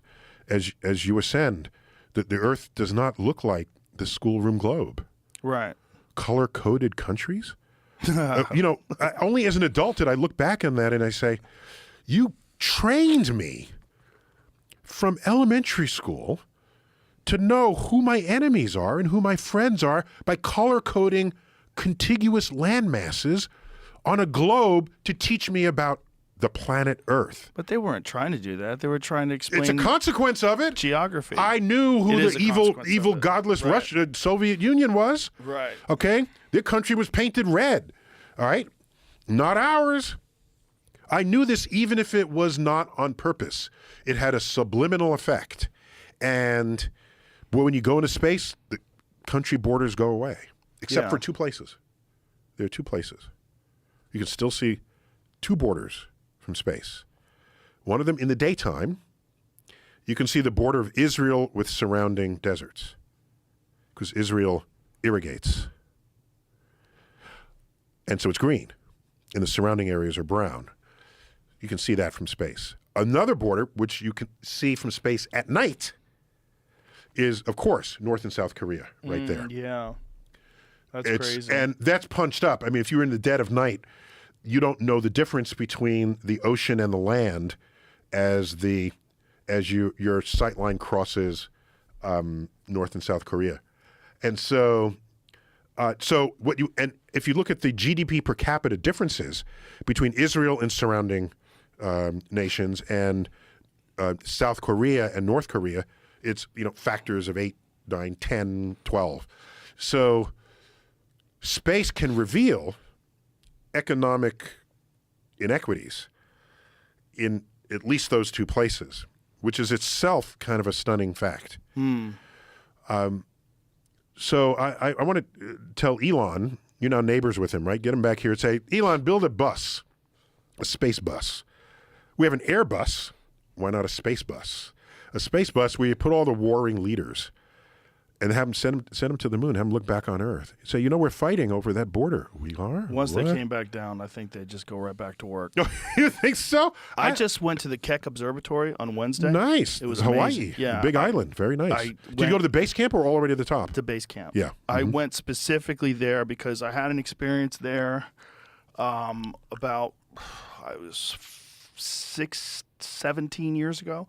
I went there and I caught it on a perfect night where the moon wasn't out and it was phenomenal. And the view is so astounding. There's so many stars. You see the Milky Way in such clear detail that you have a totally different perspective of the cosmos. And you feel like sad. you're flying through space with a windshield over your head, like you're in a spaceship. There's some other, my entire PhD thesis involved mountain going. It's a lost ritual because now we'd have what's called service observing. You just write in what things you want observed on what nights for how many hours, and then they send you back the data.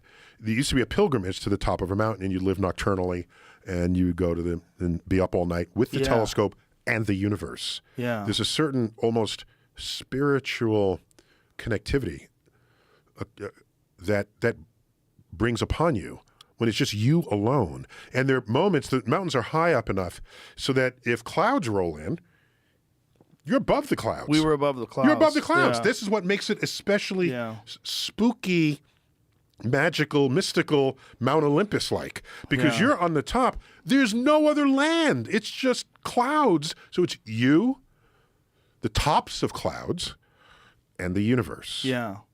Communing with the cosmos. Just the And- view of it is so astounding. And many people who go to Australia say, "Oh, you got to see the southern skies." What they don't know when they say that is any clear sky anywhere in the world will get you that. Yeah. In the southern hemisphere, only 15% of humans live there. So there's essentially no light pollution anywhere there. 85% of all humans in the north, you're hard-pressed to find a completely dark sky in the north, leaving you to think that there's something magically beautiful and different about the southern sky. You're observing the northern sky.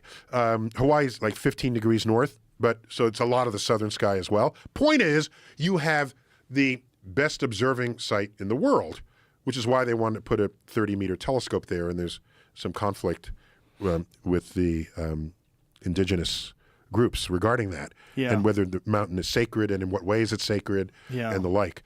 And so that's still going on, last I checked. But I'm not surprised, and I'm delighted that you had that experience.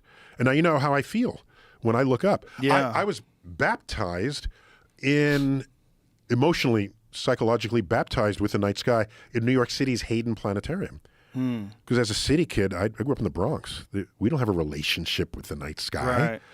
You know, we might see the moon and an occasional planet, the setting sun. That's it. Couple you look of up, dots for stars. That's it. You see the tall buildings. Back then there was air pollution, light pollution.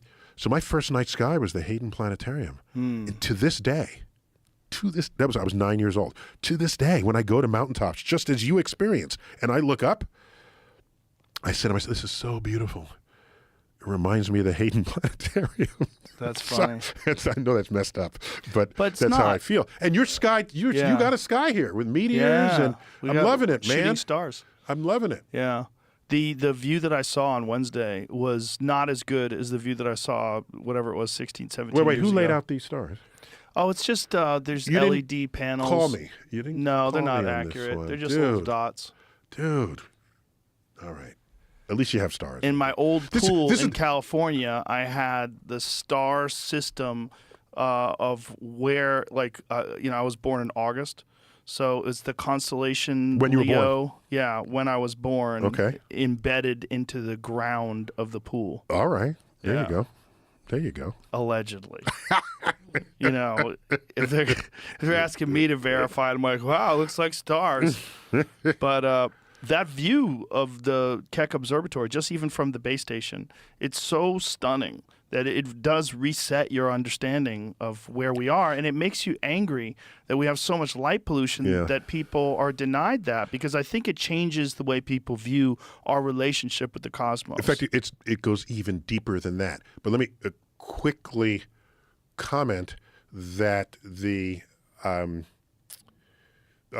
is an entire indigenous community in the world that is very concerned about the loss of very dark night skies, because so much of the culture relates to that night sky as part of what it values and what it passes down from one generation to the next. And it goes beyond just the light pollution, because now folks like your boy Elon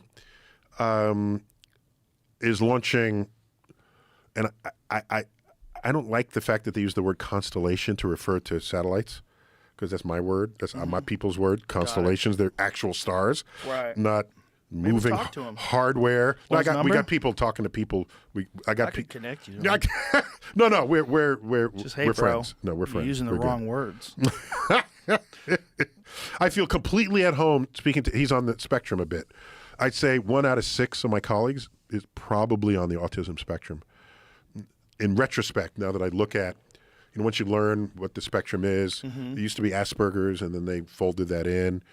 There are colleagues who just would not relate to another person or a camera, but they were great in their lab and in the things. And so you say you're just not socialized. No, there's something else going on. Can I ask in there. you a question about that? Oh, sure. Do you think that is an evolutionary advantage, that in some way people are developing in this manner so that they can concentrate on things like technology, like astrophysics, like these very specific things that require immense amounts of concentration and extreme focus? Do you think there's possibly that human beings are developing in that way specifically to accentuate our ability to innovate?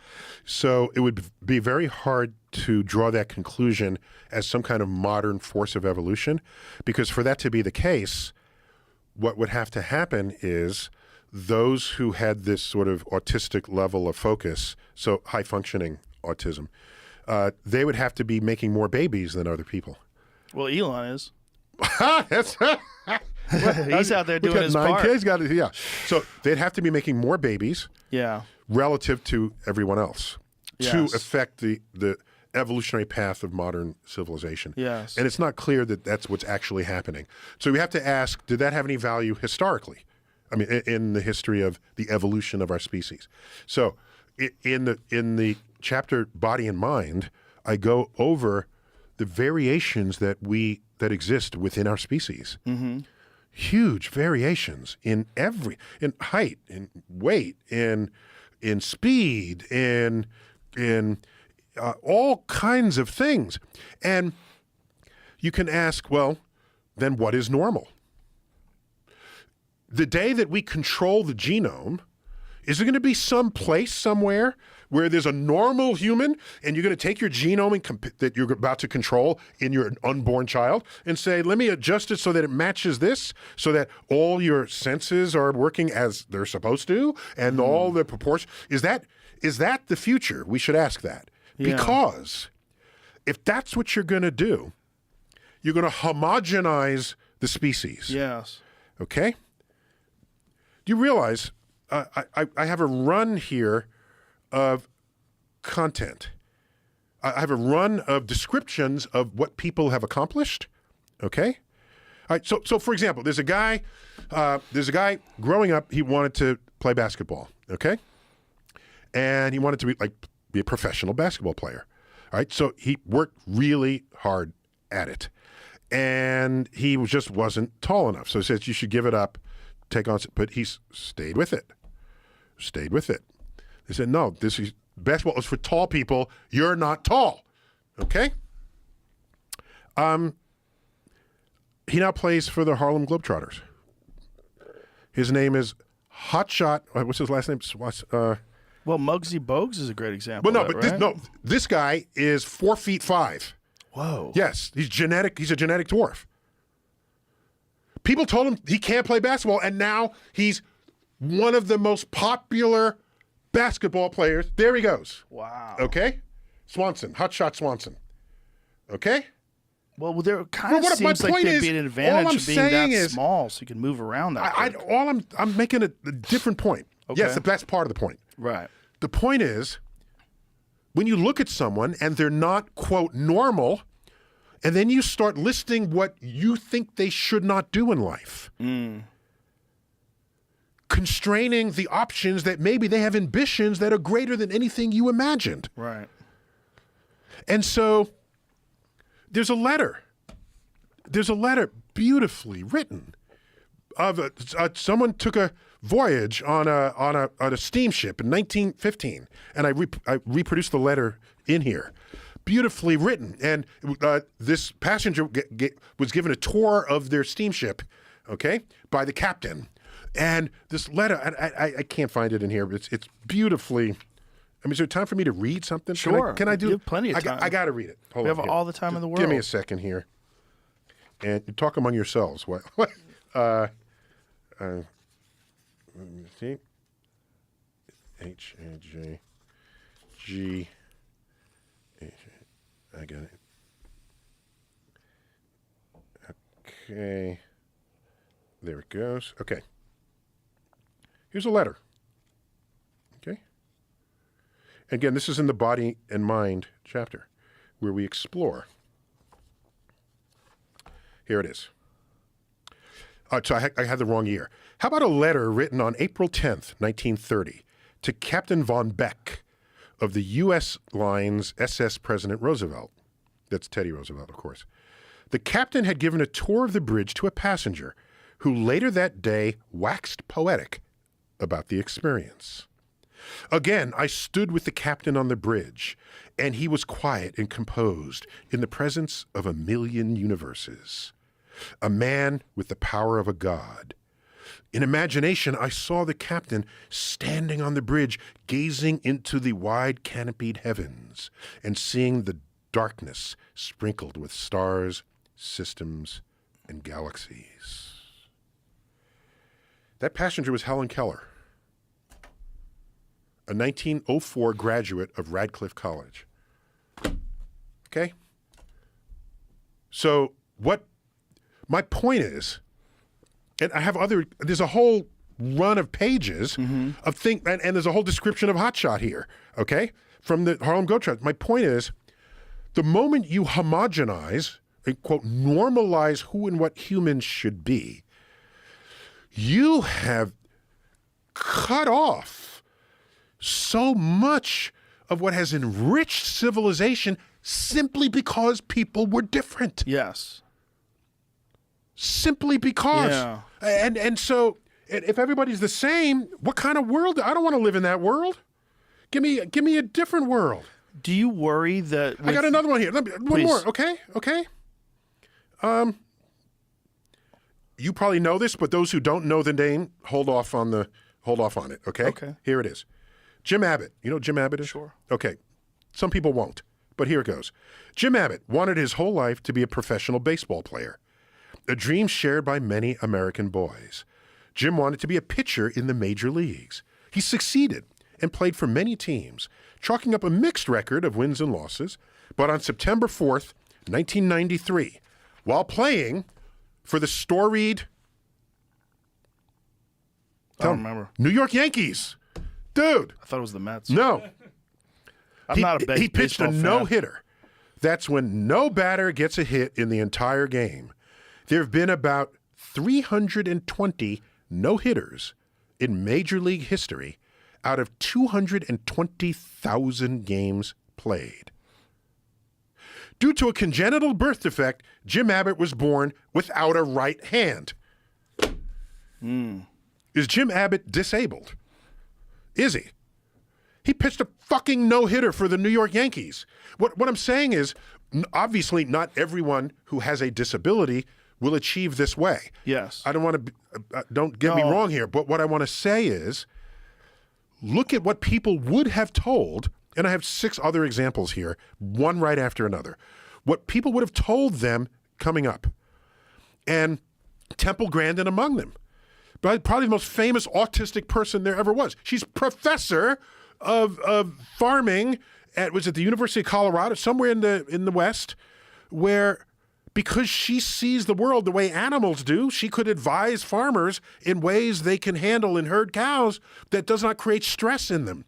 She figures stuff out. She has research papers. Yes. But you're going to say, "Oh, she's not the life of the party. Get her out of here." What are we doing? Can I give you an example, a personal example? What the hell? And so I was angry writing that chapter.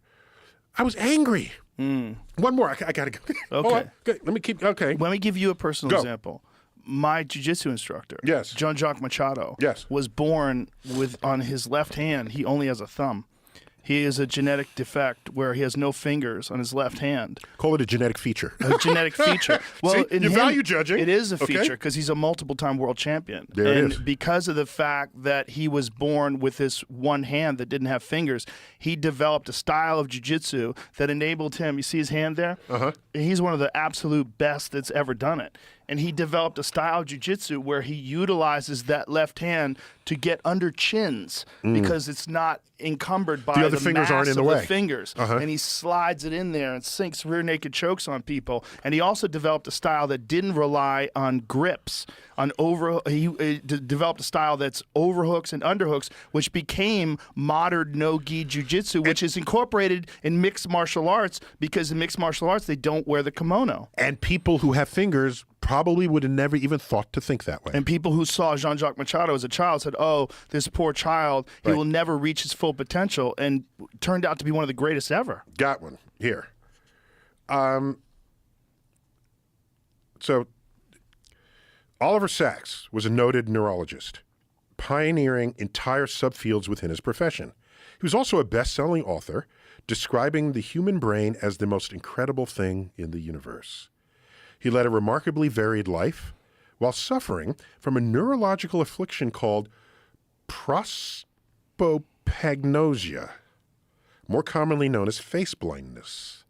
This condition contributed to his severe shyness since he couldn't recognize faces even if he recognized everything else about you. At times, he would not even recognize his own face in the mirror. Whoa. And he's shy because if he's interested in How does that if work? he has a love interest, he doesn't know the next time he sees that person whether that was who he had the conversation with. Okay? In 2012, after a lecture on hallucination at Cooper Union College in New York City, I asked him, if you could go back in time, would you take a magic pill in your youth to cure your neurological disorder? Without hesitation, he replied, no. His entire professional interest in the human mind was inspired by the very disorders in his own brain. He wouldn't have it any other way. How does that work? Where they can't see faces, but they can read. No, you can see faces. They just But don't they just recognize don't- them. It how does doesn't that- land in any place that you recognize. Every face, even if you've seen it before, is like a brand new face. Wow. So he'd have to recognize your voice, your vocabulary, your Movements. accents, Yeah. and your body gestures, this sort of thing. Wow. So Doesn't Brad Pitt supposedly have that? that I don't know. I don't know. Brad Doesn't he Pitt. have- Prosopagnosia. Yeah, I See if that's true. I felt like he said he has some form of that. is that what he told one girlfriend when he saw the next one? Is that what you're saying? How dare you? Yeah, he does. He has Yeah. some variant on that. What does it say? People.com, it says that, yeah, he explained that. He hasn't officially been diagnosed with it. He has extreme difficulty recognizing people's faces. Wow. So maybe there's a varying spectrum of Yeah, of that course, disorder. as there would be in anything. Right. Yeah, there it is. Yeah. Face blindness. Nobody believes. That's a very me. recent article Well, there in this past especially year. how crazy is he's got one of the best faces ever, and he can't recognize his faces. Yeah. Right? So it's so all of this you'd expect to happen on some kind of spectrum of Yes. severity, let's Right. call it, or featurity. And depending on where you are on that spectrum, you will have certain access to ways people have never thought before, ways Yes. people have never done things before. Have you seen the video of the woman somewhere in East Asia who has no arms? And she gets out of bed, folds up her, Yes. takes care of her child, puts on her makeup. With her feet. With her feet. Yeah. With her feet. Yeah. And so, she puts on her makeup and puts on her coat, there's a whole video about this. And so I don't know what else to tell you. Oh, you must know this my other guy here. You must know him. If not, get him on, okay? Get the dude on your show. Hang on. Studies show 1 in 50 people may have developed that face blindness. It could be genetic, but this doesn't say. Developmental. Yeah, it's Interesting. But how is it that he always winds up with hot women? Come on, He said Brad. people don't believe him because he's like they think it's self-absorbedness and stuff. 'cause he's Yeah. so famous, and he meets so Oh, many that's people and, interesting. Yeah. That's interesting. Here's another one. You ready? Yes. Matt Stutzman I recognize the name. What? is a championship archer Oh, yes. who That's can exactly. outshoot most people who have ever wielded a bow and arrow. He's actually coached by my friend John Dudley. In competition, Yeah. by bow and arrow in competition. He's also a car enthusiast. Oh, he was born without arms. Yes. He shoots his arrows and fixes his cars using his uncommonly nimble legs, feet, and toes. Is Matt Stutzman disabled? All I'm here to say is,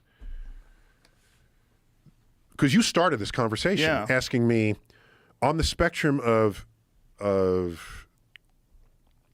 autism, where at some point in that spectrum you focus like no one can focus before, Right. possibly to the exclusion of personal hygiene and other concerns related to your health. And civilization has definitely benefited from those who have been able to focus in such a way. Yeah. So maybe our species and I'm just spitballing here, that our species and the advance of civilization itself has pivoted on the fact that in the variation of who, what, and what we are, some of us can focus and solve a problem like it was the most important thing we would ever do in our lives. Yeah. And end up doing so, thereby pivoting civilization into some future that would have not otherwise been realizable. So, yeah, I'm all there. Yeah, I mean, the diversity of human beings and their interests and what they look like and their sizes and the way they interact with the world is one of the reasons why we can create such an amazing world. I mean, but Consider also, and it goes beyond just this, what we call these disabled features, right? People with disabilities. It goes to other things. For example, that you must know that it was not until 1987 where the American Psychiatric Association, with some name such as that, but the psychiatrists, removed homosexuality as a mental disorder from their records, from their encyclopedia. 1987. Yeah. A disorder.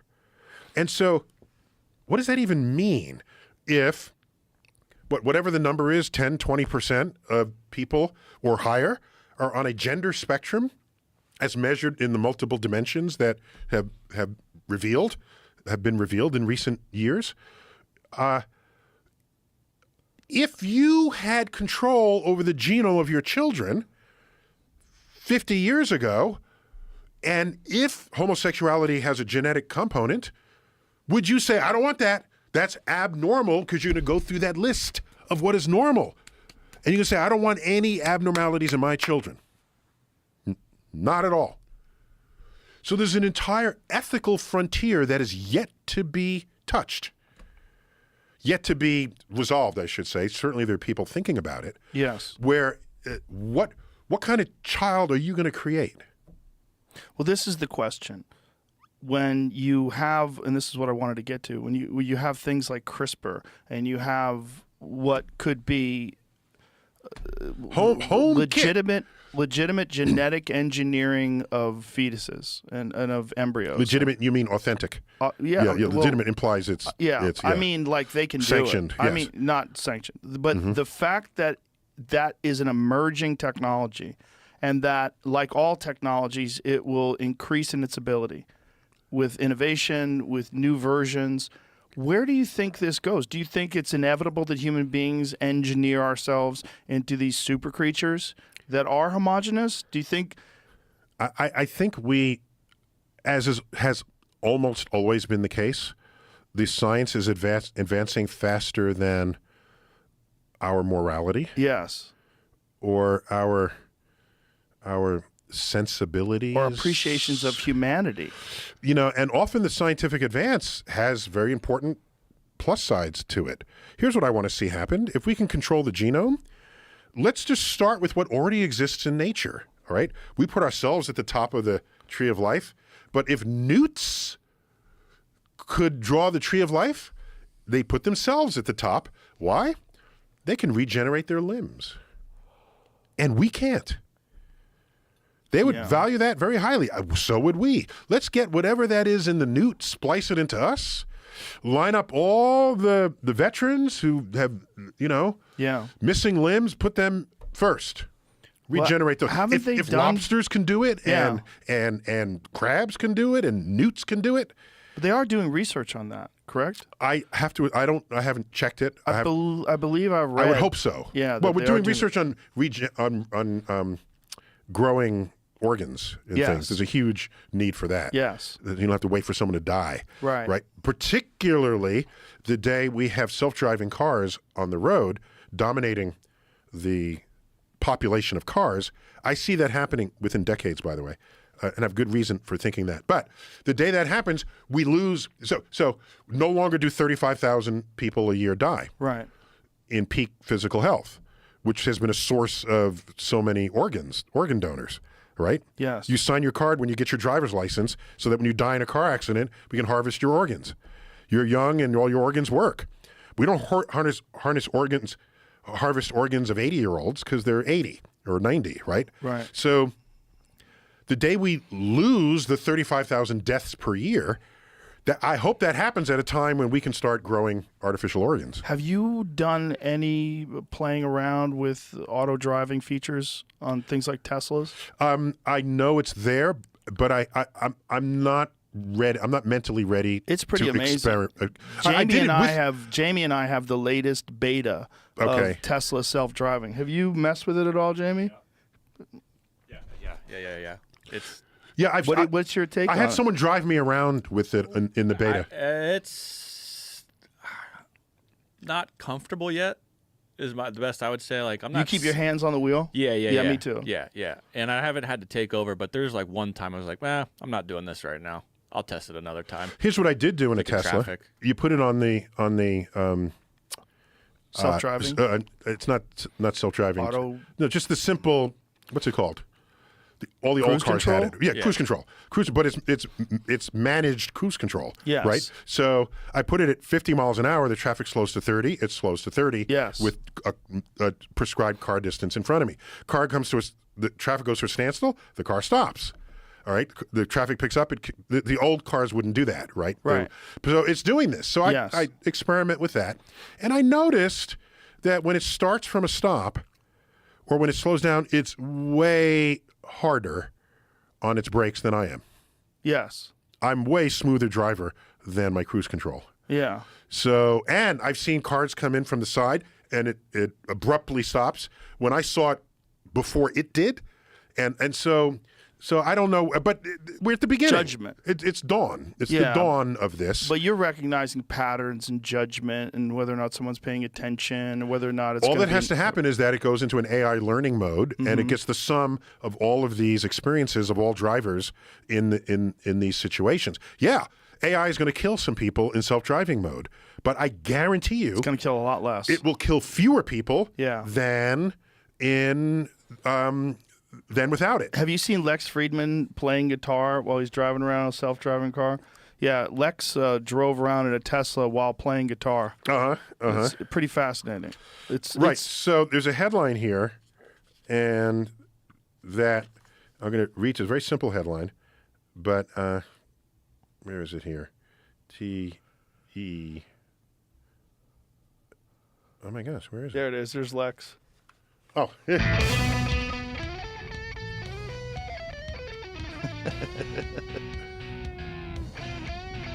That's pretty good.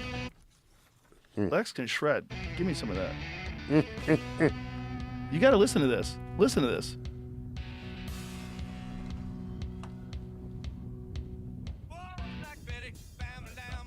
Oh, yeah. He was playing along. Here that's it goes. good. It's good Listen stuff. to here. Okay.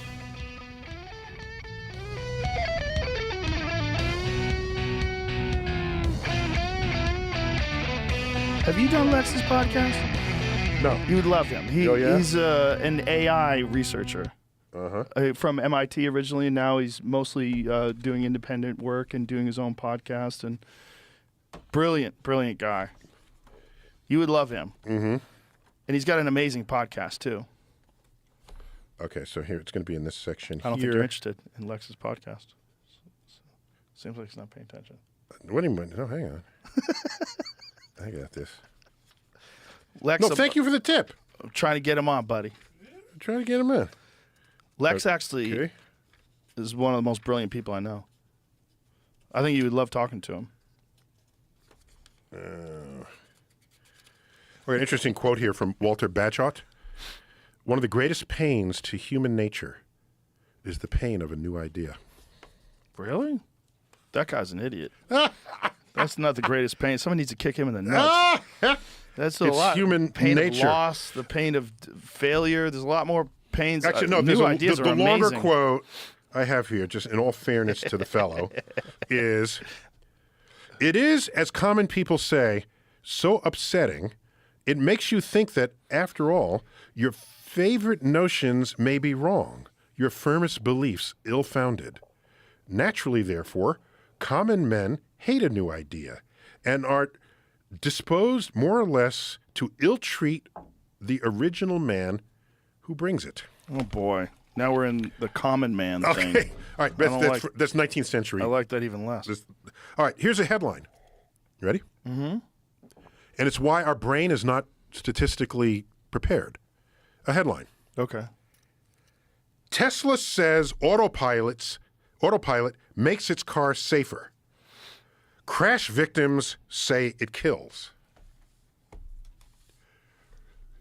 Both of those are true. Yeah. But less. It's sort of like introducing mountain lions into areas to kill deer. Correct. Yeah. Both of those are true.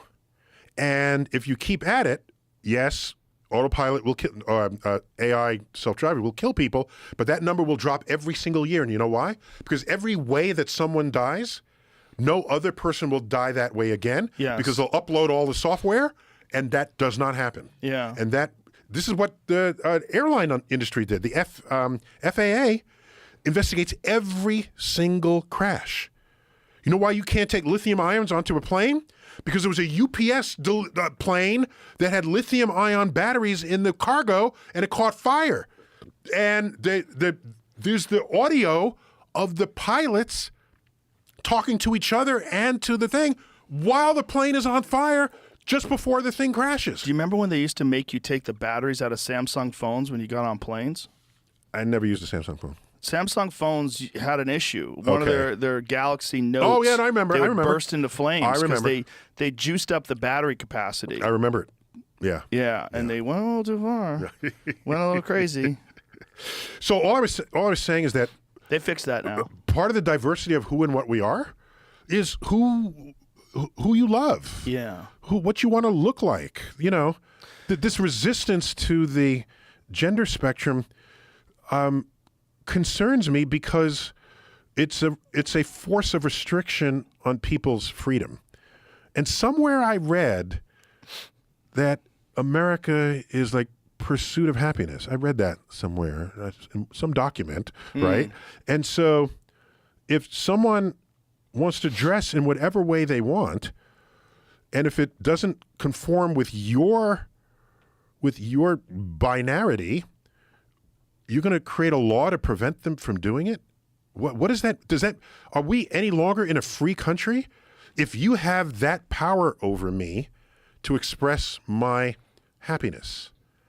And another thing we're not good at, and I got to go like soon. How long have we been talking here, dude? Couple hours. Damn. Dude. Come on, this is fun. But I love you, man. I love you too. I love you, man. I love you. Love you too, man. People don't know we were outside wrestling a few moves. I used to wrestle. You know, I know you used to I was wrestle. like captain of my high school You started team. to have a little flashback. No! It was the third period. I was down 4 points. Uh-oh. And yeah. The buzzer. So, what was I saying? We're talking about diversity. Oh, yeah. We're talking about Yeah. So This is here's the something. concern. Another thing we're bad at. We're bad at recognizing a spectrum of things when we confront it. Our urge is to categorize it. That urge is so great. We categorize things that are fundamentally not categorizable. For example, hurricane strengths.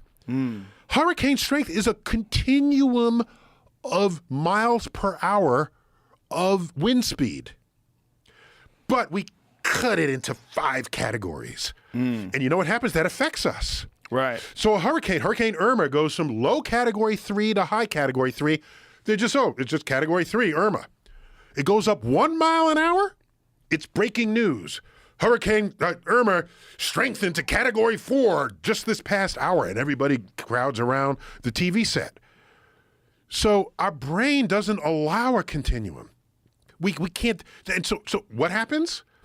Are you a boy or are you a girl? You have to be one of. Maybe there's a continuum. Okay. Oh, you want to talk X chromosome, Y chromosome? We can do that. Fine. All right. So biogenetically, I can say that there's a boy and a girl or some variant on that, which is in the rare case where you have doubled up on the Intersex. chromosomes. Yeah, intersex. Sure, we can have that conversation, but that's not visible to me in what you do when you wake up in the morning. I don't see your chromosomes. You know what I do? I see what you do to make yourself look like a boy. You go to the gym. You'd have wimp muscles if you didn't work out. Okay? That's what you do because you're a boy. You wear boy clothes so that everyone knows you're a boy. If it was that obvious you were a boy, you wouldn't have to do all of that. So much of what we do to split us into this binarity is artificially added on top of the chromosomes. So, like I said, if you're a wimpy guy you go wear man's clothes and you go to the gym because you want to look like a boy.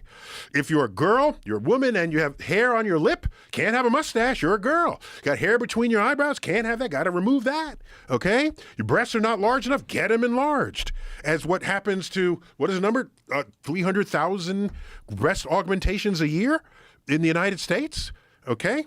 These are huge numbers to make us look more to fit into this binarity. And suppose I don't buy into that binarity. I say, I like the spectrum. Someday I feel a little feminine. Sometimes I feel I'm not going to wear clothes that way. You're going to come after me and say, I don't like that. I'm going to pass a law. Oh my gosh, that's no longer a free country. Is anybody saying that you should pass a law that men can't wear whatever they want or women can't wear whatever they want? No one's really trying to do that. There are forces of resistance in society that are strongly preventing it. Yes. Really?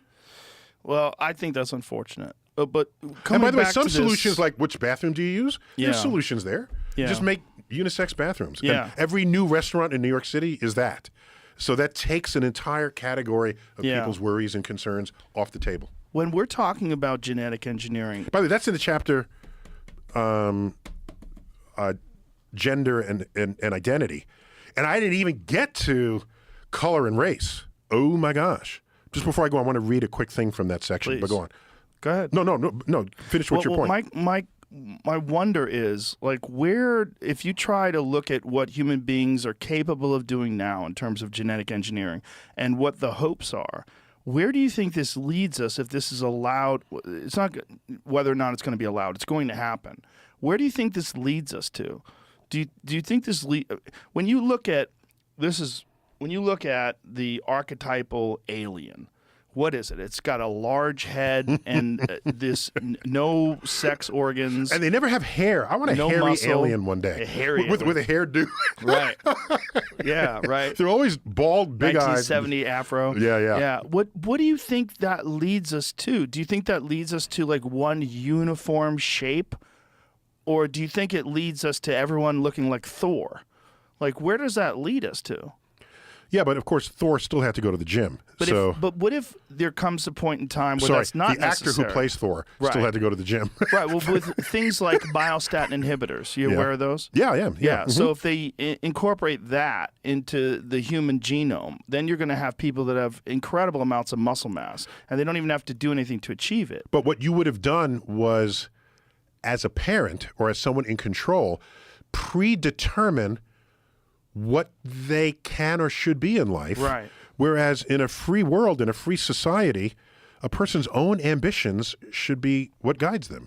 Certainly. In my opinion. And I don't think that's a controversial opinion. Certainly. I agree with you. So, but my concern is... Yeah, it's a real concern. Oh, if the technology gets to the point where it's a uniform strategy and that people just start doing that to their children. We're talking 100 years from now, 1,000 years from now. Way sooner than that. 50 years easily. Where does this go? Easily 50 years. Yeah, so you want to have the muscle-bound family, but suppose one of them wanted to be a ballet dancer and had to be a little more lanky and elegant. What if we get to a point where genetic engineering could be utilized on fully formed adults? And you could change the shape of, like, there's people that are transgender. What if you could literally become a double X chromosome human being, and you will literally have a vagina, literally have breasts, ovulate, have a womb? I don't know how that would. I have to think about how that would happen. Well, that'd be like an extreme limit of an evolution of technology. Your genomes. Yeah, so that's a really interesting, different world. It means you can be whoever you want. Right. That's what we are on Halloween, right? You're what wherever are you want to be. your thoughts on human neural interfaces, like things like Neuralink and these technologies that are being proposed that would allow human beings to integrate with technology in a physical way, symbiotically? Yeah, so I have a chapter in here called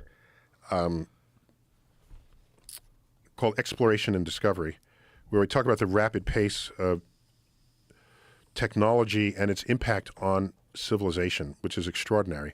But most predictions are wrong. you get it right in the first few years, and after a few decades, Well, with new technology, new possibilities emerge that couldn't even be anticipated. it comes in from the side, Yeah. rather than Like the internet. more of what. Correct. Correct. It reminds me of there was an ad in 1992, 1993, early 90s from AT&T. They had a relatively successful ad campaign where they said, "Have you ever wanted to da da da da da da?" And they say some futuristic thing, and they say, "You will. AT&T will bring it to you." Yeah, Okay? I've seen that. One of the commercials was something I've never wanted to do, never dreamed of doing, never did, and never will do. They show a guy on a beach, okay? And he's working on a tablet, which was a good predictive thing. Tablets did come. He's working on a tablet and said, "Have you," and there's a surf coming in. It was a beautiful beach scene. He said, "Have you ever wanted to send a fax from the beach?" Well, you will. AT&T. It's like, no, thank you. No one has ever in the history of the universe wanted to do that. But why wouldn't they if that was all that existed?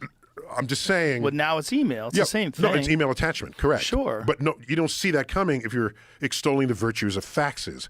Right. That's like in Back to the Future Part 2, a film made in 1989. We're riding high on faxes, 89 to the early 90s. Do you know what year that took place? Was supposed to take place? Back to the Future 2. It's like modern. Yeah, Like, 2015. Yeah. Okay. So Marty pisses off his boss and he gets fired. Yeah. All right. So the boss communicates this via fax to his residents. Okay. Except this is the residents of the future. He has 3 fax machines in his home. So you see them, they come out on 3 different fax machines. And no matter what room he was in, he would see it. Because that's the home of the future. Yeah. Because a modern home in 1989 with 1 fax machine, many homes had no fax machines. So this is how we're linear thinking people. Here's Marty. You're fired. There. 3 different 4 fax machines. That's the future. There it is. That's what they thought. Isn't that funny? Oh, no. The future. Wow. And so I talk about here how we also have linear brains, which prevents us from seeing exponential change. Yes. And the best example of this is algae on a pond. Okay? So algae, as it grows and it floats on the pond, you see like 1 square foot of it. And you learn, someone tells you the algae is doubling every day. And you have this huge pond, and you're told this, okay? You go away for a month and come back, the pond is half covered with algae. They say, "Oh my gosh, I was away for a month and this happened. When will it be completely covered?" So what's the answer? It took a month to get halfway. So how much more time? A week? No, a day. What did I say? Doubles. It doubles every day. Yes. That's how I started this conversation. Yes. See, the linear brain overrides even the stated facts. And you know how they deal with that? They introduce carp. Oh, good. I didn't know that. And carp eat all the algae. I didn't know that. Yeah, Very but good. then the problem is they eat all the vegetation, and you get like Lake Austin. Oh, where there's yeah, it's almost just no it's a vegetation, dead and all the lake. bass have no place to hide. Yeah, interesting. Yeah, Lake Austin looks like the bottom of a swimming pool now. Interesting. Yeah, it's a mistake. Nothing there, too. Whoops. Yeah, you think you know all the causes and effects of things, and then you don't. Well, when I was on the Big Island, when I found out about mongooses. Big Island, Hawaii, yeah. Yeah, when I was there for the Can we Keck call them Observatory. mongoose? Is that allowed? They're so adorable. We saw one at the resort, a mongoose, a cute little fella. Wait, but Hawaii has no snakes. So what did the mongoose eat? Unfortunately, they brought him in for rats, and they went after ground nesting birds, and so they've devastated local wildlife. There it is. Yeah, so When you're there's- an island in the middle of the Pacific, that stuff is pretty tightly configured. Those little fellas are so cute. Oh, Yeah. okay. The mongooses found in Hawaii are native to India. Were introduced to Hawaiian Islands in 1883 by the sugar industry to control rats in sugarcane fields. Any species in Hawaii is going to be invasive because they're like. But then it gets to a point where people are making the argument that wild pigs are no longer invasive because they've been there as long as the humans have. Yeah, so it's only a problem when it's a problem. Yeah. Is really what that comes down to. Right. Right. I'm told that L.A. palm trees are not native. Right, they're not. Yeah, but they they're do from really Hawaii. well there, and they haven't overrun the city or anything. Well, also they're like symbolic of Los Angeles. Yeah. The palm tree. Yeah, you got it. They're everywhere. Okay, so I make a prediction by the year 250. I have a bunch of predictions here. Okay, let's hear it. And this is so that into 2050 you can say, Tyson, you had your head up your ass, okay? I have no hesitation because I go through a whole set of predictions that all didn't come out right. People predicting 30 years ahead. And so I just want to join the susceptibility Okay, parade maybe you'll here. nail a few. Neuroscience and our understanding of the human mind will become so advanced that mental illness will be cured, leaving psychologists and psychiatrists without jobs. In a shift that echoes the rapid conversion from horses to automobiles in the early 20th century, self-driving electric vehicles will fully replace all cars and trucks on the road. If you want to be nostalgic with your fancy combustion engine sports car, you can drive on specially designed tracks, akin to horse riding stables of today. Very nostalgic. The human space program will fully transition to a space industry supported not by tax dollars, but by tourism and anything else people dream of doing in space. We develop a perfect antiviral serum and cure cancer. Medicines will tailor to your own DNA, leaving no adverse side effects. And this is in response to your earlier question, we will resist the urge to merge the circuitry of computers with the circuitry of our brains. Have you ever seen I'm the happy enough to statistics? just dig it up here. No, I Yeah. don't need to surgically implant this. I'm seconds away from all the knowledge of the world that I could possibly want. I don't have to surgically implant it. I don't have that urge. I'm sorry. Right, but if they do increase the capacity for human knowledge and your access to information substantially to the point where someone with the neural interface has an enormous advantage Well, they'll do it over faster, anybody who perhaps, doesn't. but I don't. But not just faster, but change the That way you remains to be seen. interface with information. That remains to be seen. But And of that's- course, our guy says that, Yeah, Mr. Elon. Singularity. No. Oh, Ray Kurzweil? Ray Kurzweil, right. Yeah. Right. He's a big fan of that. He has a new book where it's the singularity is nearer. His first book was The Singularity Was Near. What a prediction. We will learn how to regrow lost limbs and failing organs, bringing us up to the level of other regenerating animals on Earth, like salamanders, starfish, and lobsters. Instead of becoming our overlord and enslaving us all, artificial intelligence will be just another helpful feature of the tech infrastructures that serve our daily lives. Those are my predictions to be found wrong. Do you have in any 30 fears years. of artificial No. general intelligence? No, Not at all? I don't think that's where it's going to head. You don't think Neither it- does Kurzweil, by the way. Do you I believe think we'll put intelligence in things that need to do things. Get the perfect cup of coffee. Put it in your car so it drives and doesn't get into an accident. Put it in things. To have the one thing that does it all, I would love to hear you talk to Elon about this because he has a deep fear of it. Yeah, I'm anomalous there, so don't listen to me. Listen to others. You're anomalous in the fact that you're not concerned? Yes. Yeah? If you go to AI experts, most of them are concerned that it poses an existential threat. I think it'll just be more stuff that'll help us out. But what about when it's used in military applications? Well, that is an ethical. I mean, all Yeah. military operations involve some ethical decision tree. Right. So it would be added to the ethical decision tree. But when you have unethical foreign countries that will use these sort of well, that's artificial general anti-tank warfare, so you need ways to combat that. It'll escalate. Yeah. But once By the way, it the gets countries live, have ministers of AI. We don't. Yeah. We're behind on that curve. I'm worried. Worried Yeah. about that. That's the concern, right? The concern is that someone else is going to implement it Yeah. and they're not going to have ethics or morals behind it. They're just going to have this idea of control and dominance. Correct. And so there's always the bad actor Yeah. that you've got to. And the military, they're paid to consider And the real the concern conduct of a bad actor. is that we become them to beat them. That's the fear. Yeah. It's like Except when, we're not autocratic, or we don't think we are. So we would have to get an entire Congress, an entire electorate to vote that way. yeah. And that's, if we do, I don't know what the future of the world will It's be at spooky. that point. It's spooky. It's spooky It's because, spooky. again, that we don't have the ability to sort of extrapolate and look at the future in terms of like how all these things are implemented and Right. what the overall result's going to be. So you're not worried about these human neural interfaces at all? You don't No, see I don't that see as it being happening. I just you don't see it happening at all? No, I think we'll resist it. I think it'll. But didn't we? There's a lot of people that resisted email. Like, I don't even have email, man. Those people all got on board. Yeah, A lot of and people used to resisted print cell their email. phones. Remember that? And they print it and then read the printed email. Remember that? Yeah. But a lot of people resisted this idea of cell phones, but now they're everywhere. No, of course, no. The only resistance I'm referring about is the machine biology interface. Right. That's what we're going to resist. We're not going to resist the continuing advance of But the if it technology. creates a superior human being, It already has. It beats us at chess, at Yeah. Go, at any intellectual task we give it. but It's I already mean, superior. If it's a symbiotic thing, if it becomes integrated with the human biology, I think we'll resist that. That's all. It's a prediction that I think we you can. will. Oh, I'm gonna hop on board right away.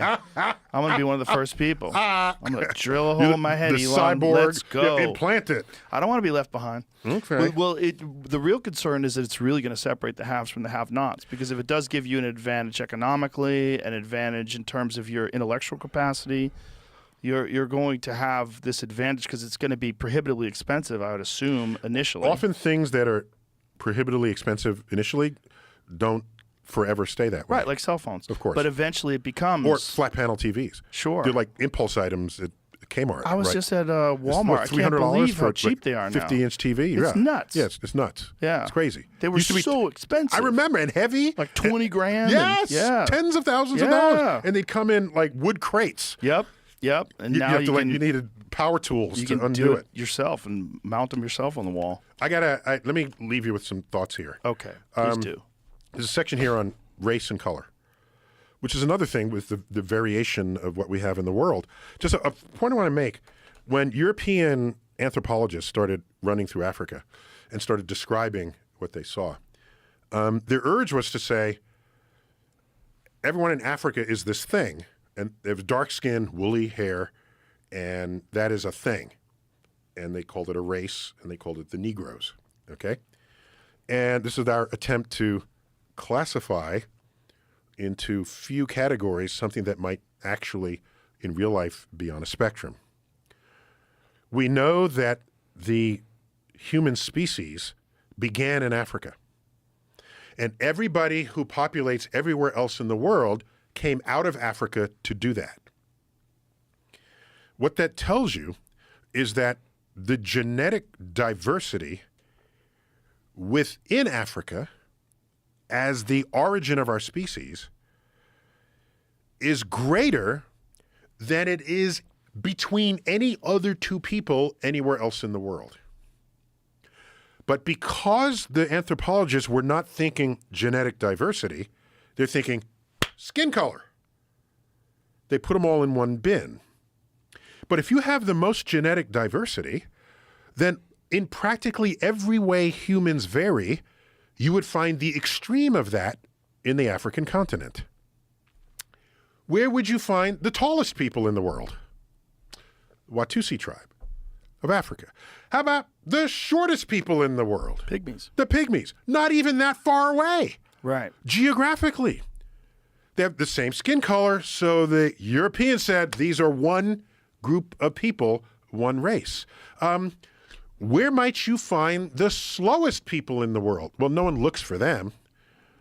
Where would you find? There's no races to find the slowest people. How about the fastest people? Africa. Okay? People of African descent have dominated the long distance as well as the sprint, two completely different physical abilities. Oh, but they're all dark-skinned people. They're all Negroes. Okay? Where would you likely find the dumbest person in the world? Africa. How about the smartest person in the world? Africa. How about the Egyptians? The Europeans did not look for people smarter than they were. Okay? And to this day, where they find evidence where that might have been the case, you have people saying aliens did it. Egypt is, of course, in Africa. Yeah. A brilliant civilization. Oh my gosh. While Europeans were still either disemboweling heretics or whatever the hell they were doing, I was even before that, thousands of years ago.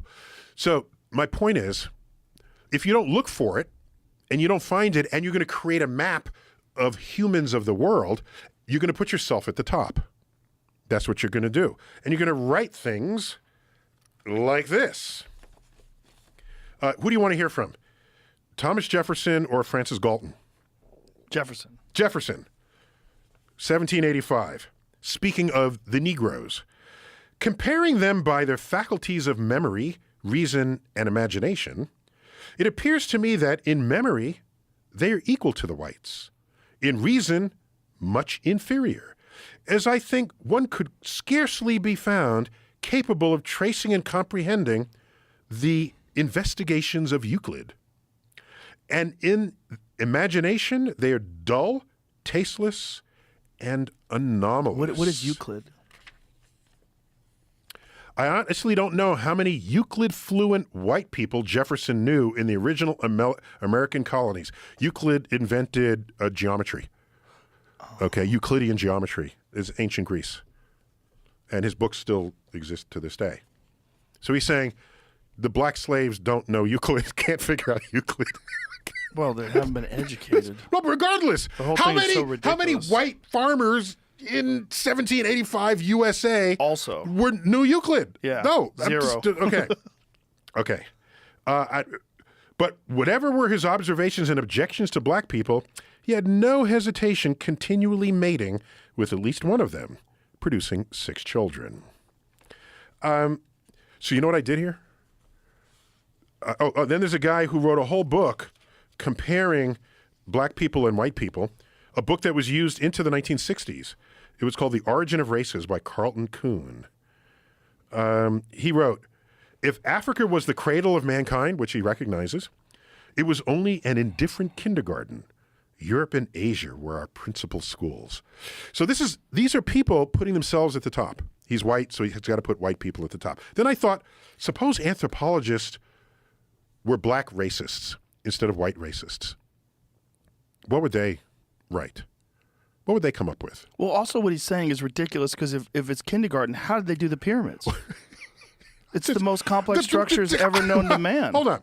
So But we can't reproduce today. All of it's ridiculous. My only point is, when you have that mindset and you have to put yourself at the top, and all people with dark skin are one entity, you're not looking for people smarter than you. You're not. There's other evidence here. Do you realize that the people who get the highest scores on standardized tests in England are people, immigrants from the Igbo tribe in Nigeria?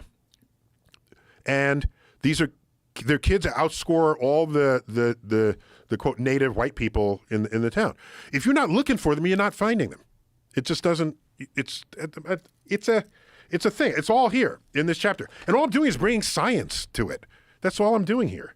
And where is it here? Okay, so a black. Yeah. Here it goes. Then I got to go. I can't keep staying here, dude. It's okay. You can come back. There's a lot of little stickies on that book. I'm sure you have many other things to talk about. What is the book, by the way? Oh, Starry Messenger. Is it available now? Cosmic Perspectives. Is it out on currently? Civilization. Came out 8 weeks ago. Please tell me you did the audio version of it. I did. Thank you. I did. I hate when people have other people do the audio Oh, version. yeah. Yeah. I did the audio version. I'm glad. Oh, yeah. Of course, you'd have to. I could not do the How? audio version Yeah. of this. Some fucking actor. I talk about the pyramids here. Even Elon Musk, by the way, tweeted pyramids. Aliens built the pyramids, obviously. That's Elon said Elon that? said that. Oh, I think yeah. he was joking around. Well, possibly, but he said it, and it's in a. You know, Elon likes to joke around about shit. Here's one. On May 1st, 2021, a talented chess player reached the title of National Master for having achieved a U.S. Chess Federation rating above 2,200, landing among the top 4% of 350,000 rated players in the world. A rating achieved that was 500 points higher than that of his chess coach, just a few years after learning how to play the game. That prodigy is a 10-year-old boy named Tani Talua Adewumi, the son of Nigerian refugees to the USA in 2017. His family spent a brief time living in homeless shelters in New York City before his parents established stable employment and permanent residence. I played a brief chess game against the little fellow in March 2021 on Grandmaster Maurice Ashley's Twitch platform, a live streaming social media interface. The game was indeed brief. Yeah, he wiped the floor with me. Speaking of Nigerians, immigrants to the U.S. Speaking of Nigerians, immigrants to the U.S. enjoy an 8% higher household income than the national average. Nigerian immigrants to the United States. Yeah. And ethnic Nigerian children in the United Kingdom, especially those from the Igbo tribe, consistently attain higher test scores on average than their white UK counterparts. What is it about Nigeria? Because so Occasions many brilliant to pause people come and from wonder Nigeria. what depths of intellect. These are occasions to pause. What depths of intellectual capital in math, science, and engineering, or any field, lay hidden deep within the African continent or anywhere else on Earth, lost for now or lost forever, for want of an opportunity to flourish. I'm going to leave you with a fast list. I want to tell you what my racist black anthropologist found. Let's go back to the 19th century and let all anthropologists be black racists instead of white racists. Okay? Okay. What would they say? So, all right. Chimpanzees are humans' closest genetic relative. We just need to find similarities between chimps and white people, and that would be surefire evidence of their less evolved state. Because that's what people were saying. The blacks were still evolving, and they show a chimp, a black person, and a white person. And so that's, you can enslave black people and laws against them. It would way to justify it, because of course you're going to put yourself at the top. So now, hypothetical black racist anthropologist. Chimps and other apes. So this is a list. This is in a book that was never written. Chimps and other apes grow hair all over their bodies. The hairiest people you've ever seen have been white people, with mats of hair across their chests and ascending their backs. Their body hair can even reach upward and out of their shirt collar.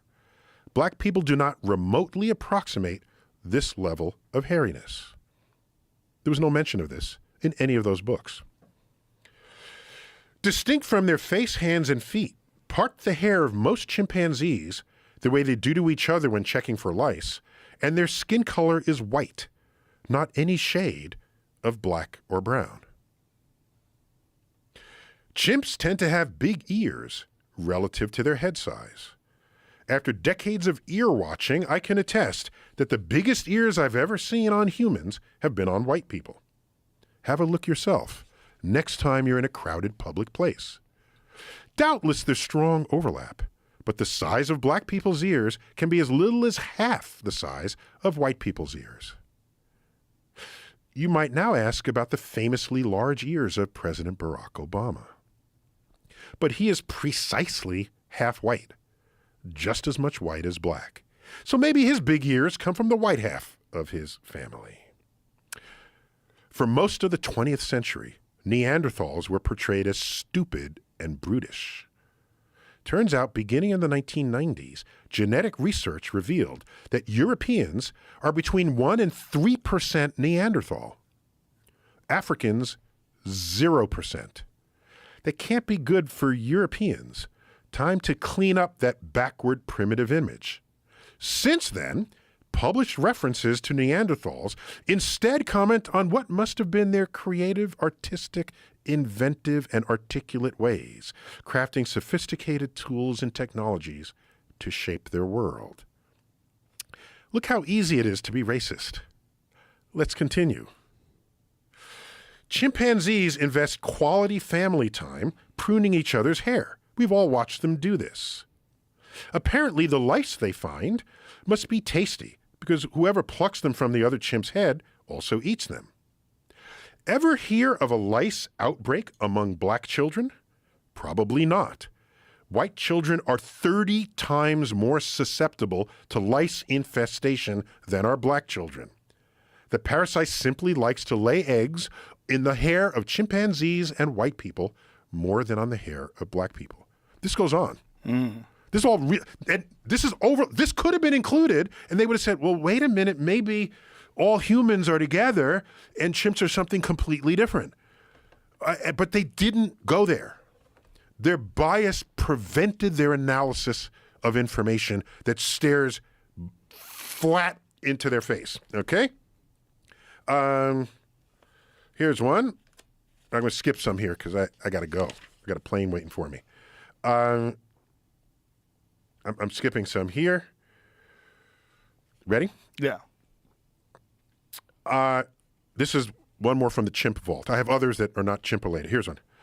Chimpanzees love to swing in trees. Apparently, so do suburban white children. They typically can't wait to build and live in a backyard treehouse.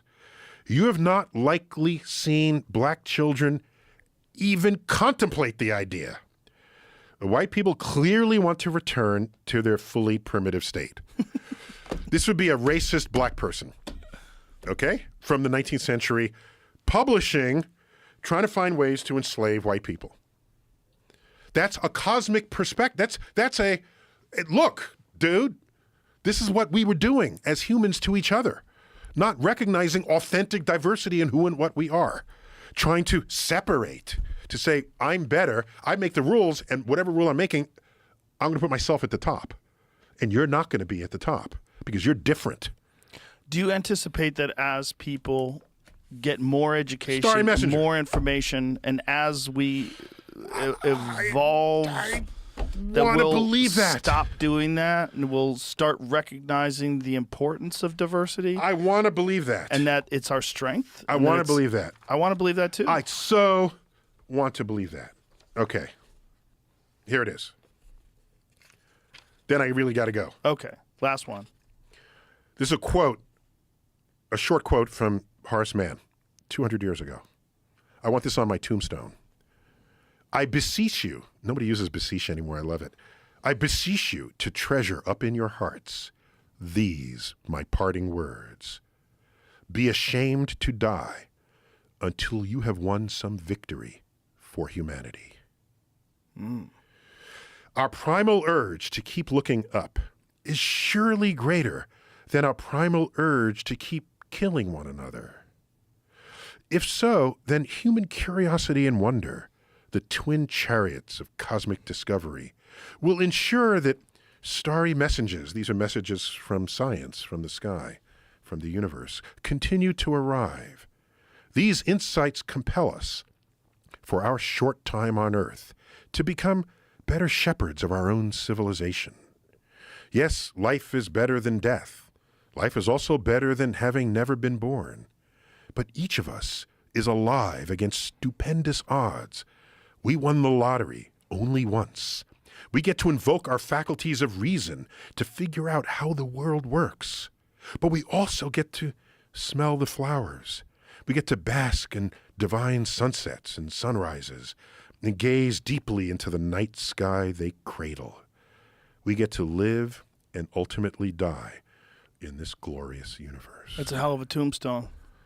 Dude, I got to run. Thank you, sir. And one day I'll come back and just chill. We'll lift weights together. Okay. Wrestle a few rounds. Let's do it. You know. Thank you very much. Love Appreciate it here. you. Thanks for having me. Thank you. All right. Bye, everybody.